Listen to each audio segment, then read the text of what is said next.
கர்த்தருடைய வார்த்தையை நாம் தியானிக்கலாம். குருத்தோலை ஞாயிறு இருப்பதனாலே வேதத்தில் அதே தீமை நாம் இன்றைக்கு தியானிக்க போகிறோம். குருத்தோலையை குறித்து மார்க்கு மற்றும் லூக்கா ரெண்டு சுவிசேஷங்களிலே நாம் எழுத படிக்கிறோம். ஆனால் லூக்காவிலே நல்ல தெளிவாக அந்த நாள் சம்பவங்கள் எழுதப்பட்டிருக்கிறது. ஸோ லூக்கா 19 அதிகாரத்தில் சில வசனங்கள் நாம் படிக்க போகிறோம். ஆமென். லூக்கா 19 அதிகாரம் 28வது வசனத்தில் நான் படிக்கிறேன். ಲೂಕಾ 19ನೇ ಅಧ್ಯಾಯ 28ನೇ ವಾಕ್ಯದಿಂದ ಕೆಲವು ವಾಕ್ಯಗಳನ್ನು ಓದೋಣ. இவைகளை அவர் சொன்ன பின்பு எருசலேமுக்கு புறப்பட்டு முந்தி நடந்து போனார். இயேசு எருசலேமுக்கு முந்தி நடந்து போனார். ಇವುಗಳನ್ನೆಲ್ಲ ಹೇಳಿದ ನಂತರ ಆತನು ಯೆರೂಸಲೇಮಿಗೆ ಮುಂದಾಗಿ ಹೋದನು. அது முந்தி நடந்து போனார் என்று சொல்லும்போது அதில் அந்த வார்த்தையை கவனிக்கும் போது ಅಲ್ಲಿ ಮುಂದಾಗಿ ನಡೆದು ಹೋದನು ಅಂತ ಹೇಳುವಾಗ ವಾಕ್ಯವನ್ನು ಗಮನಿಸುವಾಗ இது இயேசு எருசலேமுக்கு கடைசி முறையாய் போகிறார். திரும்ப எருசலேமிலிருந்து வெளியே வருவதிலே அங்கே சிலுவையில் அறையப்பட போகிறார் என்பதை அவர் அறிந்து இருந்தார் என்று நமக்கு தெரியும். ಅಲ್ಲಿ ಯೇಸು ಕೊನೆಯದಾಗಿ ಅಲ್ಲಿ ಯೆರೂಸಲೇಮಿಗೆ ಹೋಗುತ್ತಿದ್ದಾರೆ. ಅದರ ನಂತರ ಅವರು ಶಿಲುಬೆಗೆ ಹಾಕಲ್ಪಟ್ಟರು ಎಂಬುದು ನಮಗೆ ಚೆನ್ನಾಗಿ ಗೊತ್ತಿದೆ. ಇದಕ್ಕೆ பிறகு அவர் இந்த இடத்துல எருசலேமுக்கு போகிறார். அங்கே அவர் பிடித்து சிலுவையில் அறையப்படுவார். ಇದರ ನಂತರ ಅಲ್ಲಿ ಯೆರೂಸಲೇಮಿಗೆ ಹೋದ ನಂತರ ಆತನು ಅಲ್ಲೇ ಹಿಡಿಯಲ್ಪಟ್ಟು ಶಿಲುಬೆಗೆ ಹಾಕಲ್ಪಡುವರು. அதனால தான் நம்ம அறிவுக்காக முந்தி நடந்து போனார். பரிசுத்த ஆவியானவர் அப்படி எழுதியிருக்கிறார். இங்கே இயேசு தன்னுடைய வருங்காலத்தில் வரக்கூடிய காரியங்களை, பிரச்சனைகளையும் வேதனைகளையும் அறிந்து அவர் ಧೈರ್ಯமாக ಮುಂದೆ ನಡೆದು போனார். ಯೇಸು ತನಗೆ ಬರುವಂತ ಕಾರ್ಯಗಳು, ತನಗೆ ನಡೆಯುವಂತ ಸಮಸ್ಯೆಗಳು ಎಲ್ಲವನ್ನು ಕಷ್ಟಗಳನ್ನು ತಿಳಿದಿದ್ದು ಸಹ ಆತನು ಮುಂದಾಗಿ ನಡೆದು ಹೋದನು, ಧೈರ್ಯವಾಗಿ ನಡೆದು ಹೋದನು ಎಂದು ಬರೆಯಲ್ಪಟ್ಟಿದೆ. தைரியம் என்று சொல்வதை விட அவர் தேவன் தமக்குள்ளே வைத்திருக்கிற சித்தத்தை நிறைவேற்றும்படி ஆவியின் பலத்தோடு நடந்து செல்கிறார். ದೇವರು ತಮ್ಮೊಳಗೆ ಇಟ್ಟಿರುವ ಆ ದೇವರ ಚಿತ್ತದ ಪ್ರಕಾರ ಆತನು ಆತ್ಮದ ಬಲದೊಂದಿಗೆ ಅವನು ಮುಂದಾಗಿ ನಡೆದು ಹೋದನು. ஓகே, அவர் 30வது வசனம் படிக்கலாம். 30ನೇ ವಾಕ್ಯವನ್ನು ಓದೋಣ. குறிப்பிட்ட ஒரு ஊருக்கு வந்தபோது ಆತನು ಆ ಊರಿಗೆ ಬಂದಾಗ சீஷர்களை 2 பேரை பார்த்து, ಶಿಷ್ಯರು ಇಬ್ಬರನ್ನು ನೋಡಿ, உங்களுக்கு எதிரே இருக்கிற கிராமத்துக்கு போங்கள், அங்கே பிரவேசிக்கும் போது மனுஷர் ஒருவராலும் ஒரு காலம் ஏறியிராத கழுதை குட்டியை கட்டியிருக்க காண்பீர்கள் என்று அதை அவிழ்த்து கொண்டு வாருங்கள். அதை ஏன் அவிழ்க்கிறீர்கள் என்று யாராவது உங்களிடத்தில் கேட்டால் அது ஆண்டவருக்கு வேண்டும் என்று சொல்லுங்கள் என்றார். அனுப்பப்பட்டவர்கள் போய் அவர்கள் சொன்னபடியே கண்டார்கள். கழுதை குட்டியை அவர்கள் அவிழ்க்கும் போது அதற்கு உடையவர்கள் குட்டியை ஏன் அவிழ்க்கிறீர்கள் என்று கேட்டார்கள். அதற்கு அவர்கள் இது ஆண்டவருக்கு வேண்டும் என்று சொல்லி அதை இயேசுவினிடத்தில் கொண்டு வந்து தங்கள் வஸ்திரங்களை அதன் மேல் போட்டு இயேசுவை அதன் மேல் ஏற்றினார்கள்.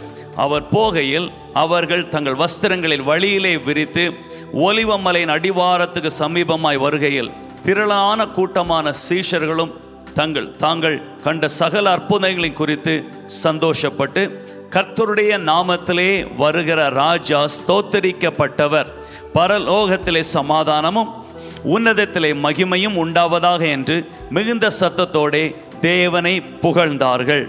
ஓகே, ஸோ இந்த இடத்திலே நடந்த சம்பவத்தை நாம் படிக்க கேட்டோம். ಈ ಸ್ಥಳದಲ್ಲಿ ನಡೆದಂತ ಸಂಭವವನ್ನು ನಾವು ಓದಿದೆವು.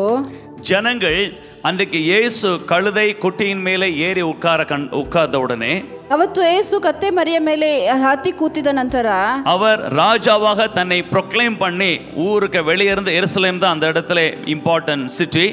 அந்த எருசலேமுக்கு போய் யூதர்களுடைய கான்சென்ட்ரேட்டடா இருக்கிற எருசலேமிலே தன்னை ராஜாவென்று விளங்க பண்ண போகிறார் என்று சொல்லி ஜனங்கள் நினைத்தார்கள். ಆತನು ತನ್ನನ್ನು ರಾಜನಾಗಿ ಕತ್ತೆ ಮರಿಯ ಮೇಲೆ ಕೂತುಕೊಂಡು ತನ್ನನ್ನು ರಾಜನಾಗಿ ಘೋಷಣೆ ಮಾಡಿಕೊಳ್ಳುತ್ತಿದ್ದಾನೆ ಎಂದು ಜನರು ಅಂದುಕೊಂಡರು. அவர் ராஜாவாக தான் போகிறார். ಆತನು ರಾಜನಾಗಿಯೇ ಹೋದನು. ஆனால் மாம்சீக ராஜாவாக போகவில்லை. ಆದರೆ ಮಾಂಸದ ರಾಜನಾಗಿ ಆತನು ಹೋಗಲಿಲ್ಲ. ஆவிக்குரிய அதிகாரமுள்ள ஆவிக்குரிய ராஜாவாக உள்ளே செல்கிறார். ಆತ್ಮೀಕದ ಅಧಿಕಾರವಿರೋ ಒಂದು ರಾಜನಾಗಿ ಅಲ್ಲಿ ಒಳಗೆ ಹೋಗುತ್ತಾರೆ. சீஷர்களுக்கு இந்த அறிவில்லை. ಶಿಷ್ಯರಿಗೆ ಈ ಅರಿವು ಇರಲಿಲ್ಲ. அவர்கள் நினைத்தது இவர் இப்ப போய் ஒரு ராணுவத்தை திரட்டி நம்மை அடிமையாக்கி இருக்கிற ರೋಮರ್களை சண்டை போட்டு அவர்களை துரத்த போகிறார் என்று சொல்லி நினைத்தார்கள். ಅವರು ಅಂದುಕೊಂಡಿದ್ದು ಇವರು ಒಂದು ಸೈನ್ಯವನ್ನು ಕಟ್ಟಿ ಅವರು ನಮ್ಮನ್ನು ದಾಸತ್ವದಲ್ಲಿ ಇಟ್ಟಿರುವ ಆ ರೋಮರ್ಗಳನ್ನು ಆತನು ಓಡಿಸುತ್ತಾನೆ ಅಂದುಕೊಂಡಿದ್ದರು ಅವರು. ஆனால் இவருடைய ராஜ்யம் தேவ ராஜ்யம். ಆದರೆ ಈತನ ರಾಜ್ಯ ದೇವರ ರಾಜ್ಯ. ஹல்லேலூயா. ஹல்லேலூயா. நம்முடைய ராஜ்யம் தேவ ராஜ்யம். ನಮ್ಮ ರಾಜ್ಯ ದೇವರ ರಾಜ್ಯ. நமக்கு நன்மை வருவது தேவ ராஜ்யத்திலிருந்து வருகிறது. ನಮಗೆ ಒಳ್ಳೆಯದು ಬರುವುದು ದೇವರ ರಾಜ್ಯದಿಂದ ಬರುತ್ತದೆ. தேவ ராஜ்யம் என்றால் ஆவிக்குரிய ராஜ்யம். ದೇವ ರಾಜ್ಯ ಅಂತ ಹೇಳಿದ್ರೆ ಆತ್ಮೀಕದ ರಾಜ್ಯ. அந்த நாட்களிலே ಆ ದಿನಗಳಲ್ಲಿ தேவராஜ்யம் என்று சொல்லும்போது தேவ ஆலயத்திலே தான் அதை கருதப்பட்டது. ದೇವರಾಜ್ಯ ಅಂತ ಹೇಳುವುದು ದೇವರ ಆಲಯದಲ್ಲಿ ಮಾತ್ರ ಎಣಿಸಲ್ಪಟ್ಟಿತು. சோ இயேசு நேராக தேவ ஆலயத்துக்கு செல்கிறார். ಯೇಸು ನೇರವಾಗಿ ಆತನು ದೇವರ ಆಲಯಕ್ಕೆ ಹೋದನು. தேவாலயத்தில் போனால் ದೇವರ ಆಲಯಕ್ಕೆ ಹೋದನು. அங்கே அநியாயம் நடந்து கொண்டிருக்கிறது. ಅಲ್ಲಿ ಅನ್ಯಾಯ ನಡೆಯುತ್ತಿತ್ತು. தேவனுடைய வல்லமையை ஜனங்கள் காணாமல், ದೇವರ ಮಹಿಮೆಯನ್ನು ಅಲ್ಲಿ ಜನರು ನೋಡದೆ, தேவனுடைய அபிஷேகத்தின் வல்லமையும் அற்புதங்களையும் தேவனுடைய கிரியையும் காணாமல், ದೇವರ ಅದ್ಭುತಗಳನ್ನು ಆತನ ಕ್ರಿಯೆಗಳನ್ನು ಅಲ್ಲಿ ಕಾಣದೆ, அது ஒரு ட்ரெடிஷனலாக பழக்கத்தின்படி போனோம் வரணும் கடமையாக நடக்கப்படுகிற அந்த ஆலயமாக இருந்தது. ಅದೊಂದು ರೂಢಿಯ ಪ್ರಕಾರ ಅಲ್ಲಿ ಹೋಗಬೇಕು ಬರಬೇಕು ಎಂಬುದಕ್ಕೆ ಮಾತ್ರ ಅಲ್ಲಿ ಒಂದು ಆಲಯವಾಗಿ ಅಲ್ಲಿ ಎಣಿಸಲ್ಪಟ್ಟಿತ್ತು. ஒரு மதத்தின் கொள்கைகளை ஃபாலோ பண்ணிட்டு இருக்கணும். ಒಂದು ಮತದ ಧ್ಯೇಯಗಳನ್ನು ಅವರು ಹಿಂಬಾಲಿಸುತ್ತಿರಬೇಕು. பர்த்டேக்கு போணும், ಬರ್ತ್ಡೇಗೆ ಹೋಗಬೇಕು, ಮದುವೆಗೆ ಹೋಗಬೇಕು என்று சில நினைப்பதை போல, ಹೀಗೆ ಕೆಲವರು ಅಂದುಕೊಳ್ಳುವ ಹಾಗೆ, கிறிஸ்மஸ் போணும், அதுக்கு ஈஸ்டருக்கு போணும் நினைப்பதை போல, ನ್ಯೂ ಇಯರ್ಗೆ, ಈಸ್ಟರ್ಗೆ, ಕ್ರಿಸ್ಮಸ್ಗೆ ಹೀಗೆ ಹೋಗಬೇಕು ಅಂದುಕೊಳ್ಳುವವರ ಹಾಗೆ, இது வேற ஒரு பேரளவில் அந்த இடத்துல தேவனுடைய கிரியை, கர்த்தருடைய வல்லமை, கர்த்தருடைய பிரசன்னம் அந்த இடத்துல இல்லாமல் இருந்தது. ಇದು ಬರೀ ಹೆಸರಿಗೆ ಮಾತ್ರ. ಆ ಸ್ಥಳದಲ್ಲಿ ಆ ದೇವರ ವಲ್ಲಮೆ, ದೇವರ ಶಕ್ತಿಯು, ದೇವರ ಮಹಿಮೆಯು ಆ ಸ್ಥಳದಲ್ಲಿ ಇಲ್ಲದೆ ಹೋಯಿತು. அந்த இடத்துல ஆலயம் எல்லாம் இருக்கிறது, ಆ ಸ್ಥಳದಲ್ಲಿ ಆಲಯವೆಲ್ಲ ಇದೆ, ஆசாரியர்கள் இருக்கிறார்கள், ಆಚಾರ್ಯರು ಇದ್ದಾರೆ, பலியும் நடக்குது, ಬಲಿಗಳು ನಡೆಯುತ್ತಿದೆ. ஆனா அது அதுக்கு பேர் தான் மதம், ரிலிஜியன். அதனுடைய சாராம்சம் கர்த்தருடைய வல்லமை அங்கே விளங்காமல் அது நடக்க வேண்டும் என்பதற்காக நடந்து கொண்டிருக்கிறது. ಅಲ್ಲಿ ಅದರ ಪೂರ್ತಿ ಸಾರಾಂಶ ಏನೆಂದರೆ ಕರ್ತನ ಮಹಿಮೆಯು ಅಲ್ಲಿ ಇಲ್ಲದೆ ನಡೆಯಬೇಕು, ಅದಕ್ಕಾಗಿ ಮಾತ್ರ ನಡೆಯುತ್ತಾ ಇದೆ. ಅದಕ್ಕುள்ள நிறைய பிரச்சனை, ಅದರೊಳಗೆ ಅನೇಕ ಸಮಸ್ಯೆಗಳು, ಪಾಲಿಟಿಕ್ಸ್, ರಾಜಕೀಯಗಳು, ஒருத்தனுக்கு ஒருத்தன் விரோதமாய் செல்வது, பேசுவது, ಒಬ್ಬರಿಗೆ ಒಬ್ಬರು ವಿರೋಧವಾಗಿ ನಡೆಯುವುದು, ಮಾತನಾಡುವುದು. அது மட்டுமல்ல, ಅದು ಮಾತ್ರವಲ್ಲ, அந்த இடத்துல தேவாலயத்துக்கு போகும்போது, ಆ ಸ್ಥಳದಲ್ಲಿ ದೇವರ ಆಲಯಕ್ಕೆ ಹೋಗುವಾಗ பழைய ஏற்பாட்டின்படி, ಹಳೆಯ ಒಡಂಬಡಿಕೆಯ இப்போ ಪ್ರಕಾರ நாம் காணிக்கையை என்ன சொல்ல, கேஷாக, பணமாக, இல்ல ஆன்லைன்ல டிரான்ஸ்ஃபர் பண்ணி, ಇಲ್ಲಡ ಕಾಣಿಕೆ ಬ್ಯಾಗ್ಲೆ போடுவதை போல, ಹೇಗೆ ನಾವು ಕಾಣಿಕೆಯನ್ನು ಒಂದು ಬ್ಯಾಗ್ ಅಲ್ಲಿ ಅಥವಾ ಆನ್ಲೈನ್ ಅಲ್ಲಿ ಟ್ರಾನ್ಸ್ಫರ್ ಮಾಡಿ ಹಾಕುವ ರೀತಿ, அந்த காலத்திலே பலிக்காக ஒரு ஆடையோ ஒரு புறாவையோ அந்த குடும்பத்துக்கு ஏற்றவாறு அவர்கள் ஒன்றை வாங்கிட்டு போகணும். ಆ ಕಾಲದಲ್ಲಿ ಅವರು ಆ ಕುಟುಂಬಕ್ಕೆ ತಕ್ಕ ಹಾಗೆ ಒಂದು ಪಾರಿವಾಳವನ್ನು ಅಥವಾ ಒಂದು ಪ್ರಾಣಿಯನ್ನು ಯಾವುದೋ ಒಂದನ್ನು ಅವರು ತೆಗೆದುಕೊಂಡು ಹೋಗಬೇಕಿತ್ತು. இதற்காக மக்கள் வசதிக்காக அந்த தேவாலயத்துக்கு முன்னாலேயும் தேவாலயத்துக்கு உள்ள காம்பவுண்டில் எல்லாம் இந்த ஆடு விற்கிறவர்கள், மாடு விற்கிறவன், புறா விற்கிறவன், இப்படி எல்லாம் கடை போட்டு உட்கார்ந்து இருக்கிறான். ಅದಕ್ಕಾಗಿ ಜನರ ವಸತಿಗಾಗಿ ಅಲ್ಲಿ ಆ ದೇವಾಲಯದ ಮುಂದೆ ಕುರಿ ಮಾರುವವನು, ಪಾರಿವಾಳ ಮಾರುವವನು, ದನ ಮಾರುವವನು, ಹೀಗೆ ಎಲ್ಲರೂ ಅವನು ಅಂಗಡಿ ಹಾಕಿಕೊಂಡು ಕೂತಿದ್ದರು. ಇದರ ஒரு தப்பும் இல்லை, ಇದರಲ್ಲಿ ಯಾವ ತಪ್ಪು ಇಲ್ಲ. என்ன நடந்தது? ಆದ್ರೆ ಏನು ನಡೆಯಿತು? ஒருவன் ஒரு புறா குஞ்சியை, ஒரு ஆடையை வாங்கி தன் குடும்பத்துக்காக பலி செலுத்தும்படி ஆசாரியனுடைய கையிலே கொடுக்கிறான். ಅವನು ತನ್ನ ಕುಟುಂಬಕ್ಕಾಗಿ ಒಂದು ಪಾರಿವಾಳವನ್ನು ಬಲಿ ಕೊಡುವುದಕ್ಕಾಗಿ ಅದನ್ನು ತೆಗೆದುಕೊಂಡು ಅವನು ಆಚಾರ್ಯರ ಕೈಗೆ ಕೊಡುತ್ತಾನೆ. ஆனால் அந்த ஆடு உள்ளே பலி செலுத்தப்படாது. ಆದರೆ ಆ ಕುರಿಯು ಅಲ್ಲಿ ಬಲಿಗೆ ಹಾಕಲ್ಪಡುವುದಿಲ್ಲ. ಅದು அப்படியே உள்ள போய், ಅದು ಹಾಗೆಯೇ ಒಳಗೆ ಹೋಗಿ அப்படியே பேக் டோர் வழியா திருப்பியும் கடைக்கு வந்துரும். ಅದು ಹಾಗೆ ಬ್ಯಾಕ್ ಡೋರ್ ಮೂಲಕ ಮತ್ತೆ ಅಂಗಡಿಗೆ ಬರ್ತಿತ್ತು. ஏற்கனவே இருந்த ரத்தத்தை கொண்டு வந்து தெளிச்சு உனக்கு ஆசீர்வாதம்னு சொல்லி அனுப்பிட்டான். ಮುಂಚೆ ಇದ್ದ ರಕ್ತವನ್ನ ಅಲ್ಲಿ ಕೊಟ್ಟು ಇದು ನಿನಗೆ ಆಶೀರ್ವಾದ ಅಂತ ಅವರು ಹೀಗೆ ಚಿಮ್ಮಿಸುತ್ತಿದ್ದರು. இப்படி நிறைய தில்லு முள்ளு அந்த இடத்துல நடந்து கொண்டிருந்தது. ಹೀಗೆ ಅನೇಕ ಮೋಸಗಳು ಅಲ್ಲಿ ನಡೆಯುತ್ತಿತ್ತು.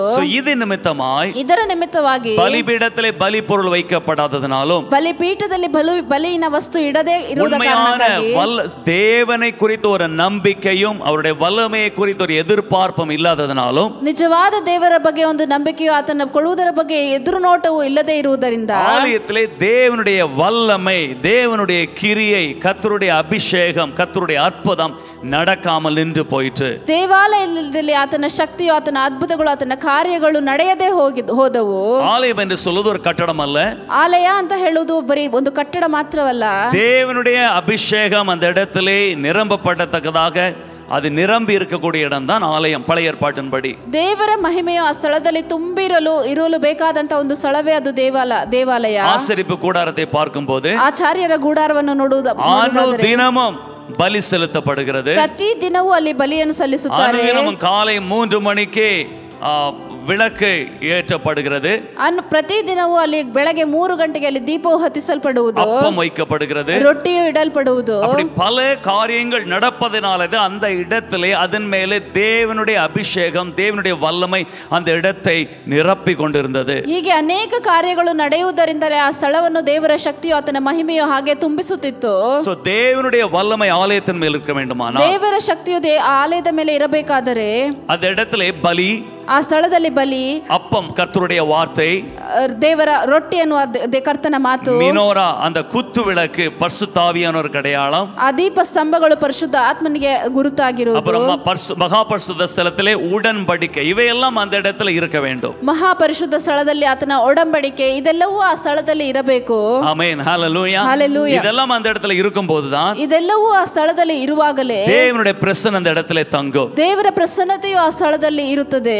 இன்றைக்கு புதிய ஏற்பாட்டு காலத்திலே ಈಗ ಹೊಸ ಒಡಂಬಡಿಕೆಯ ಕಾಲದಲ್ಲಿ ஆலயம் என்பது ஒரு கட்டடம் அல்ல, ಆಲಯ ಅನ್ನುವುದು ಒಂದು ಕಟ್ಟಡ ಅಲ್ಲ, நம்முடைய நாமே தேவனுடைய, நம்முடைய சரீரமே தேவனுடைய ஆலயம், ನಮ್ಮ ಶರೀರವೇ ದೇವರ ಆಲಯವಾಗಿದೆ. நம்முடைய நமக்குள்ளே ನಮ್ಮೊಳಗೆ கர்த்தருடைய வார்த்தை, ಕರ್ತನ ಮಾತು, பரிசுத்த ஆவியை குறித்த வாஞ்சை, அவரை குறித்த ஒரு மனதார ஒரு ஞாபகம், கான்ஷியஸான ஒரு சிந்தனை, ಪರಿಶುದ್ಧ ಆತ್ಮನ ಬಗ್ಗೆ ಇರುವಂತ ನಮಗಿರುವಂತ ಹಂಬಲ, ಯಾವಾಗಲೂ ಮನಸಾರೆ ಆತನನ್ನು ಹಂಬಲಿಸುವಂತ ಒಂದು ಇಚ್ಛೆ, ಬಲಿ, கர்த்தரோடு கூட இருக்கிற உடன்படிக்கை குறித்த அறிவு, ಕರ್ತನ ಒಡಂಬಡಿಕೆಯ ಬಗ್ಗೆ ನಮಗಿರುವ ಅಂತ ಅರಿವು, இவைகளெல்லாம் நமக்குள்ள இருக்கும்போது, ಇವೆಲ್ಲವೂ ನಮ್ಮೊಳಗೆ ಇರುವಾಗ தேவனுடைய பிரசன்னம் நம்ம மேல இருக்கும். ದೇವರ ಪ್ರಸನ್ನತೆಯು ನಮ್ಮ ಮೇಲೆ ಇರುವುದು. இல்லாவிட்டால் தெய்வ பிரசன்னம் நம்ம மேல இருக்காது. ಇಲ್ಲದೆ ಹೋದರೆ ದೇವರ ಪ್ರಸನ್ನತೆ ನಮ್ಮ ಮೇಲೆ ಇರುವುದಿಲ್ಲ. தெய்வ பிரசன்னம் நம்ம மேல இருக்கும்போது, ದೇವರ ಪ್ರಸನ್ನತೆ ನಮ್ಮ ಮೇಲೆ ಇರುವಾಗ நாம் செய்வது வாய்க்கும், ನಾವು ಮಾಡುವಂತದ್ದು ಆಗುವುದು, நாம் பேசுகிற காரியங்கள் நடக்கும், ನಾನು ಮಾತನಾಡುವ ಕಾರ್ಯಗಳು ನಡೆಯುವುದು. நாம் ஒவ்வொரு அடி வைக்கும்போது அங்கே கர்த்தருடைய வல்லமை அந்த இடத்துல கிரியை செய்து நம்முடைய வழிகளை, நம்முடைய அடிகளை ஸ்திரப்படுத்துவார். ನಾವು ಪ್ರತಿ ಹೆಜ್ಜೆ ಇಡುವಾಗಲೂ ಆತನ ಕರ್ತನ ಶಕ್ತಿಯು ನಮ್ಮ ಹೆಜ್ಜೆಯನ್ನು ಅದು ಸ್ಥಿರಪಡಿಸುತ್ತದೆ.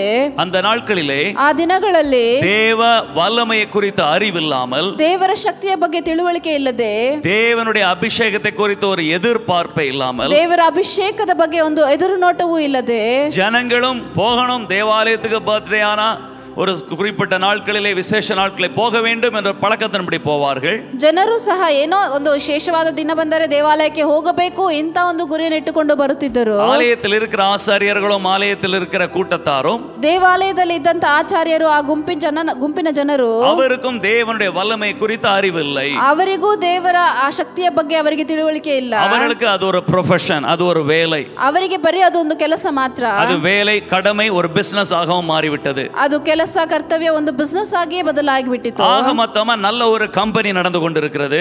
ಒಟ್ಟು ಮೊತ್ತಾಗಿ ಅಲ್ಲಿ ಒಂದು ಒಳ್ಳೆ ಕಂಪನಿ ನಡೆಯುತ್ತಿತ್ತು. என்ன இல்ல? ಆದ್ರೆ ಏನು ಇಲ್ಲ? ಅಭಿಷೇಕಂ இல்லை, ಆತನ ಅಭಿಷೇಕವಿಲ್ಲ, தேவனுடைய பிரசன்னம் இல்ல, ದೇವರ ಪ್ರಸನ್ನತೆ ಇಲ್ಲ, தேவனுடைய வல்லமை இல்ல, ದೇವನ ಶಕ್ತಿಯೂ ಇಲ್ಲ. இந்த கம்பெனி ரோமருக்கு அடிமையாக நடந்து கொண்டிருக்கிறது. ಆ ಕಂಪನಿಯು ರೋಮರಿಗೆ ಅಧೀನದಲ್ಲಿತ್ತು.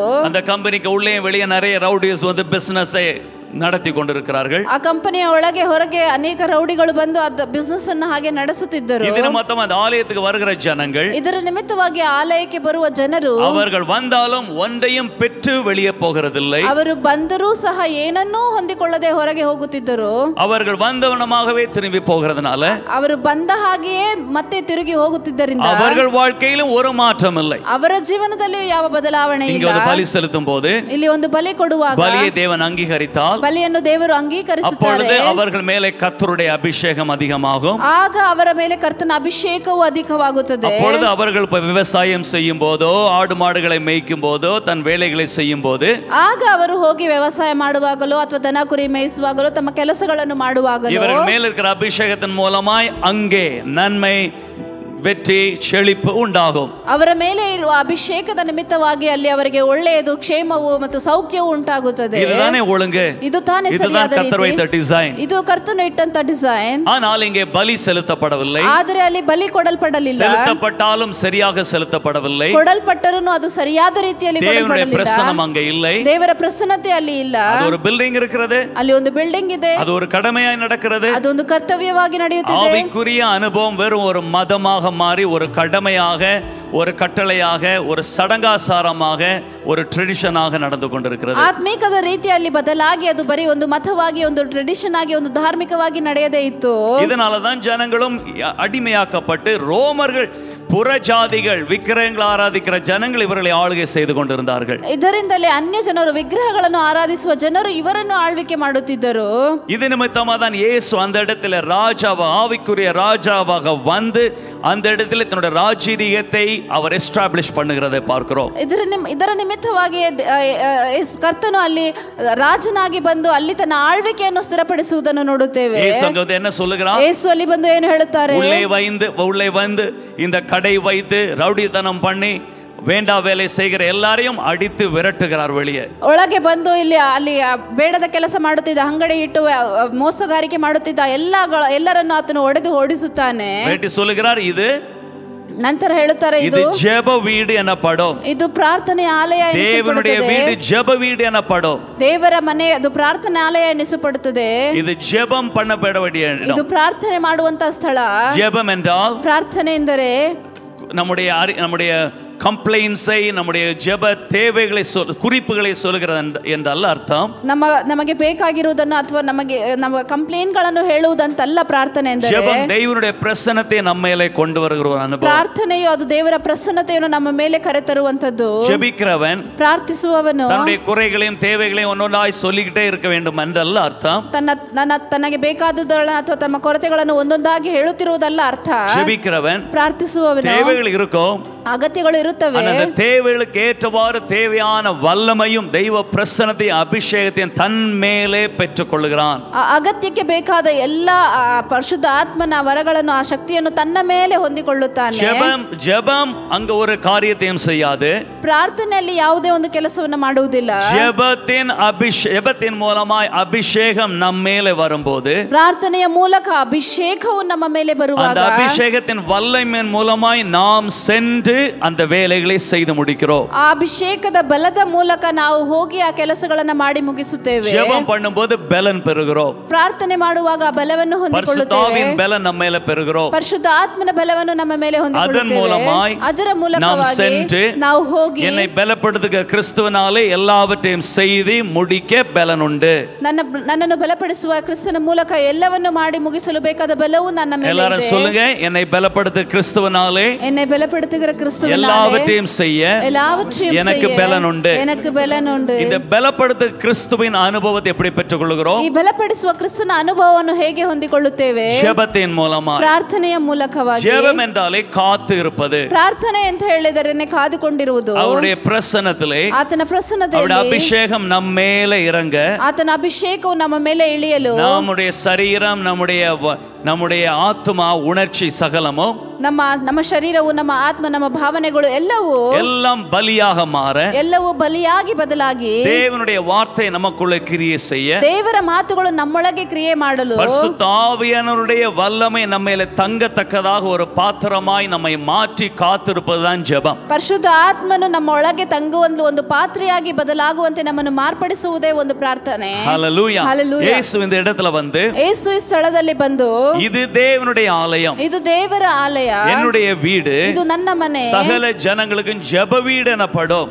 ಸಕಲ ಜನರಿಗೂ ಇದು ಪ್ರಾರ್ಥನೆಯ ಮನೆ ಎನಿಸಿಕೊಳ್ಳುತ್ತದೆ. அவர்கள் அங்கே வந்து, ಅಲ್ಲಿ ಬಂದು ಅವರು அவர்கள் தியானத்தினாலே, ಆತನು ಧ್ಯಾನದ ಮೂಲಕ, அவர்கள் தெய்வ பிரசன்னத்தை அந்த இடத்திலே கொண்டு வந்து, ಅವರು ದೇವರ ಪ್ರಸನ್ನತೆಯನ್ನು ಆ ಸ್ಥಳದಲ್ಲಿ ತಂದು, அந்த இடம் தேவனுடைய வல்லமையினாலே நிரம்பி இருக்கத்தக்கதாக, ಆ ಸ್ಥಳ ದೇವರ ಶಕ್ತಿಯಿಂದ ತುಂಬಿರುವುದಾಗಿ, அதற்காக கட்டப்பட்ட கட்டடம், ಅದಕ್ಕಾಗಿ ಕಟ್ಟಲ್ಪಟ್ಟಂತ ಈ ಕಟ್ಟಡ. ஹல்லேலூயா. ஆனால் நீங்கள் இதை என்ன பண்ணுகிறீங்க? ಆದರೆ ನೀವು ಇದನ್ನು ಏನು ಮಾಡುತ್ತೀರಾ? பிசினஸ் சென்டராக கள்ளர் குகையாய் மாற்றுகிறீர்கள். ವ್ಯಾಪಾರ ಮಾಡಿ ಇದನ್ನು ಕಳ್ಳರ ಗುಹೆಯಾಗಿ ಮಾಡುತ್ತಿದ್ದೀರಾ என்று சொல்லி, ಹೀಗೆ ಹೇಳಿ ಅದೆல்லாம் துரத்தினார். ಅದೆಲ್ಲವನ್ನು ಓಡಿಸಿ ಬಿಟ್ಟರು. இப்ப இதற்கு பின்னணியில் இருப்பது யாரு? ಇದರ ಹಿಂದೆ ಇರುವವರು ಯಾರು? மத தலைவர்கள், ಆ ಮತದ ಬೋಧಕರು, பரிசேயர்கள், ஜெபாலய தலைவர்கள், ಜಪಾಲಯದ ಮುಖ್ಯಸ್ಥರು. இப்போ இவர்களெல்லாம் பொலிட்டிக்கலி கனெக்டட் பீப்பிள். ಇವರೆಲ್ಲರೂ ರಾಜಕೀಯವಾಗಿ ಕನೆಕ್ಟ್ ಆಗಿರುವಂತ ಜನರು. ರೋಮருக்கு கப்பம் இங்க இருந்து வரி கட்டுகிறார்கள். ಇವರೆಲ್ಲರೂ ರೋಮರಿಗೆ ಇಲ್ಲಿಂದ ಅವರು ಕಪ್ಪ ಕಟ್ಟುತ್ತಿದ್ದರು. அங்கே அந்த அரசாங்கத்தோட இவங்களுக்கு எல்லாம் கனெக்ஷன் இருக்கிறது. ಆ ರಾಜರೊಂದಿಗೆ ಇವರಿಗೆ ಕನೆಕ್ಷನ್ಗಳಿತ್ತು. அப்படி ஒரு ட்ரெடிஷன் ஆகிவிட்டது. ಹಾಗೆ ಒಂದು ಅದು ಟ್ರೆಡಿಷನ್ ಆಗಿ ಮಾರಲ್ಪಟ್ಟಿತ್ತು. சோ இயேசு இதை டிஸ்டர்ப் பண்ணுகிறார். ಯೇಸು ಇದನ್ನು ಡಿಸ್ಟರ್ಬ್ ಮಾಡುತ್ತಿದ್ದಾರೆ. டிஸ்டர்ப் பண்ண உடனே, ಡಿಸ್ಟರ್ಬ್ ಮಾಡಿದ ತಕ್ಷಣ இவர்கள் வருமானம் பிரச்சனை, அரசாங்கத்துக்கு கொடுக்க வேண்டிய கப்பத்துக்கும் பிரச்சனை, ಇವರಿಗೆ ಬರುವಂತ ಹಣ ಹಣಕ್ಕೂ ಇವರಿಗೆ ಸಮಸ್ಯೆ ಮತ್ತು ಅಲ್ಲಿ ಕೊಟ್ಟಲ್ಪಡುವಂತ ಕಪ್ಪಕ್ಕೂ ಇವರಿಗೆ ಸಮಸ್ಯೆ இது ಆಗುತ್ತದೆ. நிமித்தமா என்ன பண்ணாங்க? ಇದರ ನಿಮಿತ್ತ ಅವರು ಏನು ಮಾಡಿದರು? உடனே இயேசுவை கொல்லும்படி வகை தேட ஆரம்பித்தார்கள். ತಕ್ಷಣ ಅವರು ಯೇಸುವನ್ನು ಕೊಲ್ಲುವುದಕ್ಕೆ ಅವರು ಮಾರ್ಗ ಹುಡುಕುತ್ತಿದ್ದರು. ஆமென். இப்போ ஜனங்கள் அந்த இடத்துல கூப்பிடும்போது, ಅಲ್ಲಿ ಜನರನ್ನು ಆ ಸ್ಥಳದಲ್ಲಿ ಕರೆಯುವಾಗ அங்க பரிசேயர் வந்து சொல்றாங்க, 39வது வசனம் 39ನೇ ವಾಕ್ಯದಲ್ಲಿ ನೋಡಿ, உம்முடைய சீஷர்களை அதட்டும். ನಿಮ್ಮ ಶಿಷ್ಯರನ್ನು ಗದರಿಸು. அவங்க ரொம்ப சத்தம் போடுறாங்க. ಅವರು ತುಂಬಾ ಶಬ್ದ ಮಾಡುತ್ತಿದ್ದಾರೆ. எதுக்கு இப்படி சத்தம் போடுறாங்க? ಯಾಕೆ ಹೀಗೆ ಶಬ್ದ ಮಾಡುತ್ತಿದ್ದಾರೆ என்று சொல்லி அவர்களை அதட்டுகிறார். ಹೀಗೆ ಹೇಳಿ ಅವರನ್ನು ಗದರಿಸಿದರು. ஏனென்றால் அவர்களுக்கு இதெல்லாம் பிடிக்கல. ಯಾಕೆಂದ್ರೆ ಅವರಿಗೆ ಇದೆಲ್ಲ அந்த ಇಷ್ಟವಾಗಲಿಲ್ಲ. இடத்துல தேவனை புகழ்வது, ದೇವರನ್ನು ಹೆಚ್ಚಿಸುವುದು. அவர்கள் என்ன சத்தம் போட்டாங்க? ಅವರು ಏನು ಶಬ್ದ ಮಾಡಿದರು? அவர் கலவரம் பண்ணாங்களா? ಅವರೇನಾದರೂ ಗದ್ದಲ ಮಾಡಿದರಾ? அரசாங்கத்துக்கு விரோதமா சத்தம் போட்டாங்களா? ರಾಜರಿಗೆ ವಿರೋಧವಾಗಿ ಏನಾದರೂ ಧ್ವನಿ இல்ல கெட்ட ಎತ್ತಿದರಾ? வார்த்தைகளை பேசினாங்களா? ಅಥವಾ ಕೆಟ್ಟ ಮಾತುಗಳನ್ನೇನಾದರೂ ಆಡಿದರಾ? ಇಲ್ಲ. என்ன சத்தம் போட்டாங்க? ಹೇಗೆ ಧ್ವನಿ ಮಾಡಿದರು? தேவன் பெரியவர், ದೇವರು ದೊಡ್ಡವರು, அவர் வல்லவர், ಆತನು ಶಕ್ತನು, அற்புதங்கள் செய்கிறவர், ಅದ್ಭುತಗಳನ್ನು ಮಾಡುವವನು, அதிசயங்கள் செய்கிறவர், அதிசಯಗಳನ್ನು பலத்த ಮಾಡುವವನು, கிரியைகளை செய்கிறவர், ಮಹತ್ ಕಾರ್ಯಗಳನ್ನು அவரை ಮಾಡುವವನು, நம்புகிற மக்கள் வெட்கப்படுவதில்லை. ಆತನನ್ನು ನಂಬುವ ಜನರು ನಾಚಿಕೆಗೆಟ್ಟು ಹೋಗುವುದಿಲ್ಲ. அதுல படிக்கிறோம், தேவன் செய்த அற்புதங்களை நினைத்து அவர்கள் ஆர்ப்பரித்து பாடி சத்தம் போட்டார்கள். ದೇವರು ಮಾಡಿದ ಅದ್ಭುತಗಳನ್ನು ಅವರು ನೆನೆಸಿ ಅಲ್ಲಿ ಆರ್ಭಟಿಸಿ ಅವರು ಶಬ್ದ ಮಾಡಿದರು.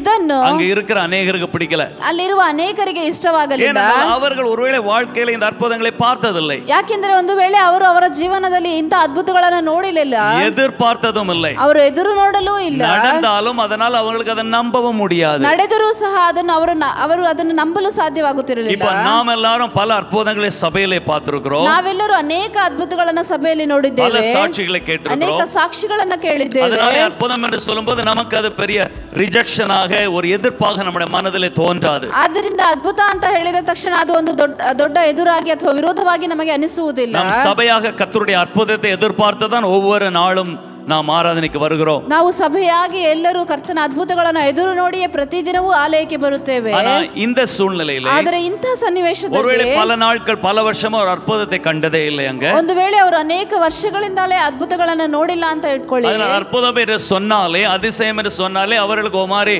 இது ஒரு ஃபேக், ஒரு ஸ்கேம், இது ஒரு பொய் என்று சொல்லி எண்ணப்படுகிறது. ಆದ್ದರಿಂದ ಅಲ್ಲಿ ಅದ್ಭುತ ಅಂತ ಶಬ್ದವನ್ನು ಕೇಳಿದಾಗ ಇದೆಲ್ಲವೂ ಒಂದು ದೊಡ್ಡ ಮೋಸ, ಒಂದು ಸ್ಕ್ಯಾಮ್ ಅಂತ ಅವರಿಗೆ ಅನಿಸುತ್ತದೆ. ಯೇಸು வந்து அற்புதத்தை செய்யும் போதும், ಯೇಸು ಬಂದು ಅದ್ಭುತಗಳನ್ನು ಮಾಡುವಾಗಲೂ இதெல்லாம் இப்ப நடக்காது, ಇದೆಲ್ಲ ಹೀಗೆ இதெல்லாம் மோச ನಡೆಯುವುದಿಲ್ಲ, காலத்துல முடிஞ்சு போச்சு, ಇದೆಲ್ಲವೂ ಮೋಶೆ ಕಾಲದಲ್ಲೇ ಮುಗಿದು ಹೋಯಿತು, இதெல்லாம் சும்மா ஏதோ மாயஜாலம் மந்திர தந்திரம் அப்படி என்று ಇದೆಲ್ಲವೂ சொல்லி ಯಾವುದೋ ಮಾಯೆ ಮಂತ್ರ ತಂತ್ರ ಅಂತ ಹೇಳಿ அவரையும் ரிஜெக்ட் பண்ணி, ಅವರನ್ನು ರಿಜೆಕ್ಟ್ ಮಾಡಿ, கர்த்தருடைய வல்லமையை ரிஜெக்ட் பண்ணி, ಕರ್ತನ ಶಕ್ತಿಯನ್ನು ರಿಜೆಕ್ಟ್ ಮಾಡಿ, இப்போ ஜஸ்ட் இருக்கிற மதம் எப்படி இருக்கோ அந்த மதம் மெயின்டைன் பண்ணுவோம்.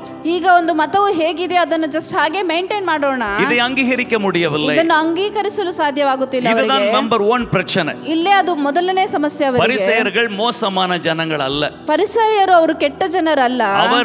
அவர்கள் தெரிந்த பழக்கத்தின்படி, அவர்களுடைய ட்ரெடிஷன் படி சில காரியங்களை கரெக்டா ஃபாலோ பண்ணிட்டு இருக்காங்க. ಅವರಿಗೆ ಗೊತ್ತಿರುವ ಪ್ರಕಾರ ಕೆಲವೊಂದು ಟ್ರೆಡಿಷನಲ್ ಅನ್ನ ಅವರು ಕರೆಕ್ಟ್ ಆಗಿ ಅವರು ಫಾಲೋ ಮಾಡುತ್ತಿದ್ದಾರೆ. அவர்களுக்கு கர்த்தருடைய வல்லமை குறித்த அறிவு இல்லை. ಅವರಿಗೆ ಕರ್ತನ ಮಹಿಮೆಯ ಬಗ್ಗೆ, ಶಕ್ತಿಯ ಬಗ್ಗೆ ಅವರಿಗೆ அதனால அதை ತಿಳುವಳಿಕೆ குறித்து ಇಲ್ಲ. இயேசு திடீரென்று பேசும்போது அவரால் ஜீரணிக்க முடியவில்லை, எதிர்பார்க்க முடியவில்லை, அங்கீகரிக்க முடியவில்லை. ಆದ್ದರಿಂದ ಯೇಸು ಅಲ್ಲಿ ಅವರು ಒಂದು ದಿಢೀರಂತ ಮಾತನಾಡುವಾಗ ಅದನ್ನು ಅಂಗೀಕರಿಸಲು ಆಗುತ್ತಿಲ್ಲ, ಅವರಿಗೆ ಜೀರ್ಣ ಮಾಡಿಕೊಳ್ಳಲು ಆಗುತ್ತಿಲ್ಲ.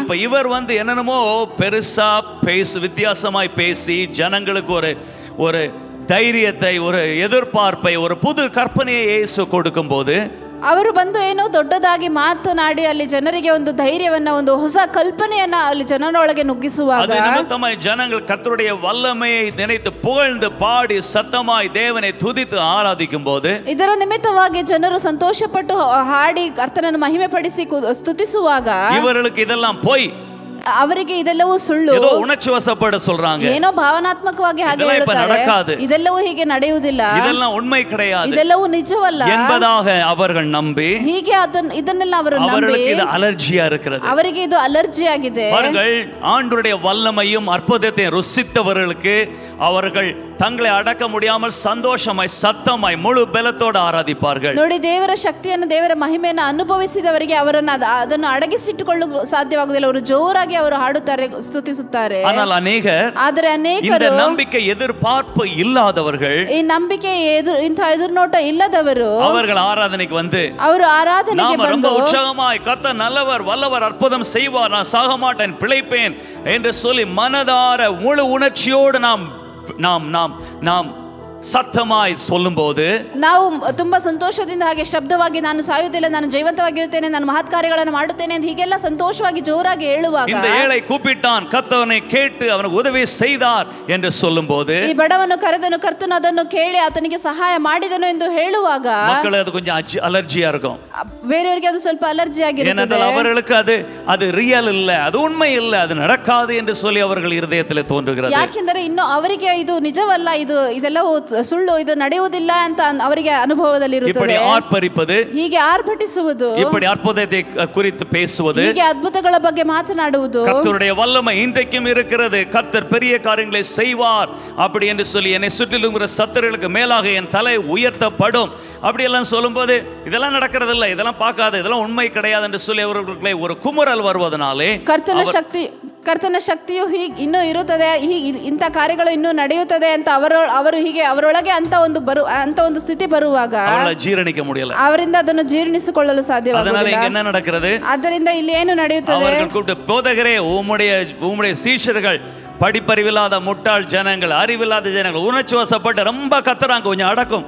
ಅವರು ಅವರಿಗೆ ಹೇಳಿದರು, ಬೋಧಕರೇ, ನಿಮ್ಮ ಶಿಷ್ಯರು ಬುದ್ಧಿ ಇಲ್ಲದವರು, ವಿದ್ಯಾಭ್ಯಾಸ ಇಲ್ಲದವರು, ಏನೋ ಒಂದು ಭಾವನಾತ್ಮಕ ತುಂಬಾ ಕೂಗುತ್ತಿದ್ದಾರೆ, ಅವರನ್ನು ಗದರಿಸು ಎಂದು. இதெல்லாம் சரி கிடையாது, ಇದೆಲ್ಲವೂ ಸರಿಯಲ್ಲ, ವಿಜ್ಞಾನ ಉண்மை கிடையாது, ವೈಜ್ಞಾನಿಕವಾಗಿ ನಿಜವಲ್ಲ, நடைமுறையான காரியம் கிடையாது, ಯಾವುದು ನಡತೆಗೆ ಬರುವಂತದ್ದಲ್ಲ. டாக்டர் சொன்னா அதுதான், டாக்டர் ಹೇಳಿದರೆ ಅದುವೇ, சூழ்நிலை அதுதான், ಸನ್ನಿವೇಶಗಳು ಅದುವೇ. இப்படியெல்லாம் உணர்ச்சி வசப்படுத்த கூடாது ஜனங்களை, ಹೀಗೆಲ್ಲವೂ ಭಾವನಾತ್ಮಕವಾಗಿ ಅವರನ್ನು ತುಂಬಿಸಬಾರದು ಜನರನ್ನು. இப்படியெல்லாம் அற்புதங்களை குறித்து ஜனங்களை ஏமாற்ற கூடாது, ಹೀಗೆ ಅದ್ಭುತಗಳನ್ನೆಲ್ಲ ಹೇಳಿ ಜನರನ್ನು ಮೋಸ ಮಾಡಬಾರದು. ஏமாற்றுறீங்க, ನೀವು ಮೋಸ ಮಾಡುತ್ತೀರಾ என்று அவர்களுக்குள்ள ஒரே ஆதங்கம். ಹೀಗೆ ಅವರೊಳಗೆ ಒಂದು ಆತಂಕ. அப்ப இயேசு சொல்லுகிறார், ಹೀಗೆ ಯೇಸು ಹೇಳುತ್ತಾರೆ, அவர்கள் பேசாம இருந்தால் கல்லுகளே கூப்பிடும் என்று உங்களுக்கு சொல்லுகிறேன். ಅವರು ಸುಮ್ಮನಾದರೆ ಈ ಕಲ್ಲುಗಳೇ ಕೂಗುವುದೆಂದು ನಿಮಗೆ ಹೇಳುತ್ತೇನೆ ಎಂದು. இந்த கற்களே சாட்சியா இருக்கும், ಈ ಕಲ್ಲುಗಳೇ ಸಾಕ್ಷಿಗಳಾಗಿರುವುದು. ಯೇಸು என்ன சொல்லுகிறார்? ಯೇಸು ಏನು ಹೇಳುತ್ತಾರೆ? இவர்கள் பேசலனா, ಇವರು ಸುಮ್ಮನಿದ್ದರೆ கல்லை போன்ற செத்திருக்கிற அனுபவங்கள் மறுபடியும் எழும்பி அவைகள் பேச ஆரம்பிக்கும். ಕಲ್ಲುಗಳೊಳಗೂ ಅನುಭವಗಳು ಸತ್ತಿರುವಂತವರು ಅವರು ಮತ್ತೆ ಜೀವಿತವಾಗಿ ಅವರು ಮಾತನಾಡಲು ಆರಂಭಿಸುತ್ತಾರೆ. கர்த்தருடைய வல்லமை கிரியை செய்யும்போது, ಕರ್ತನ ಮಹಿಮೆಯು ಕ್ರಿಯೆ ಮಾಡುವಾಗ செத்திருக்கிற,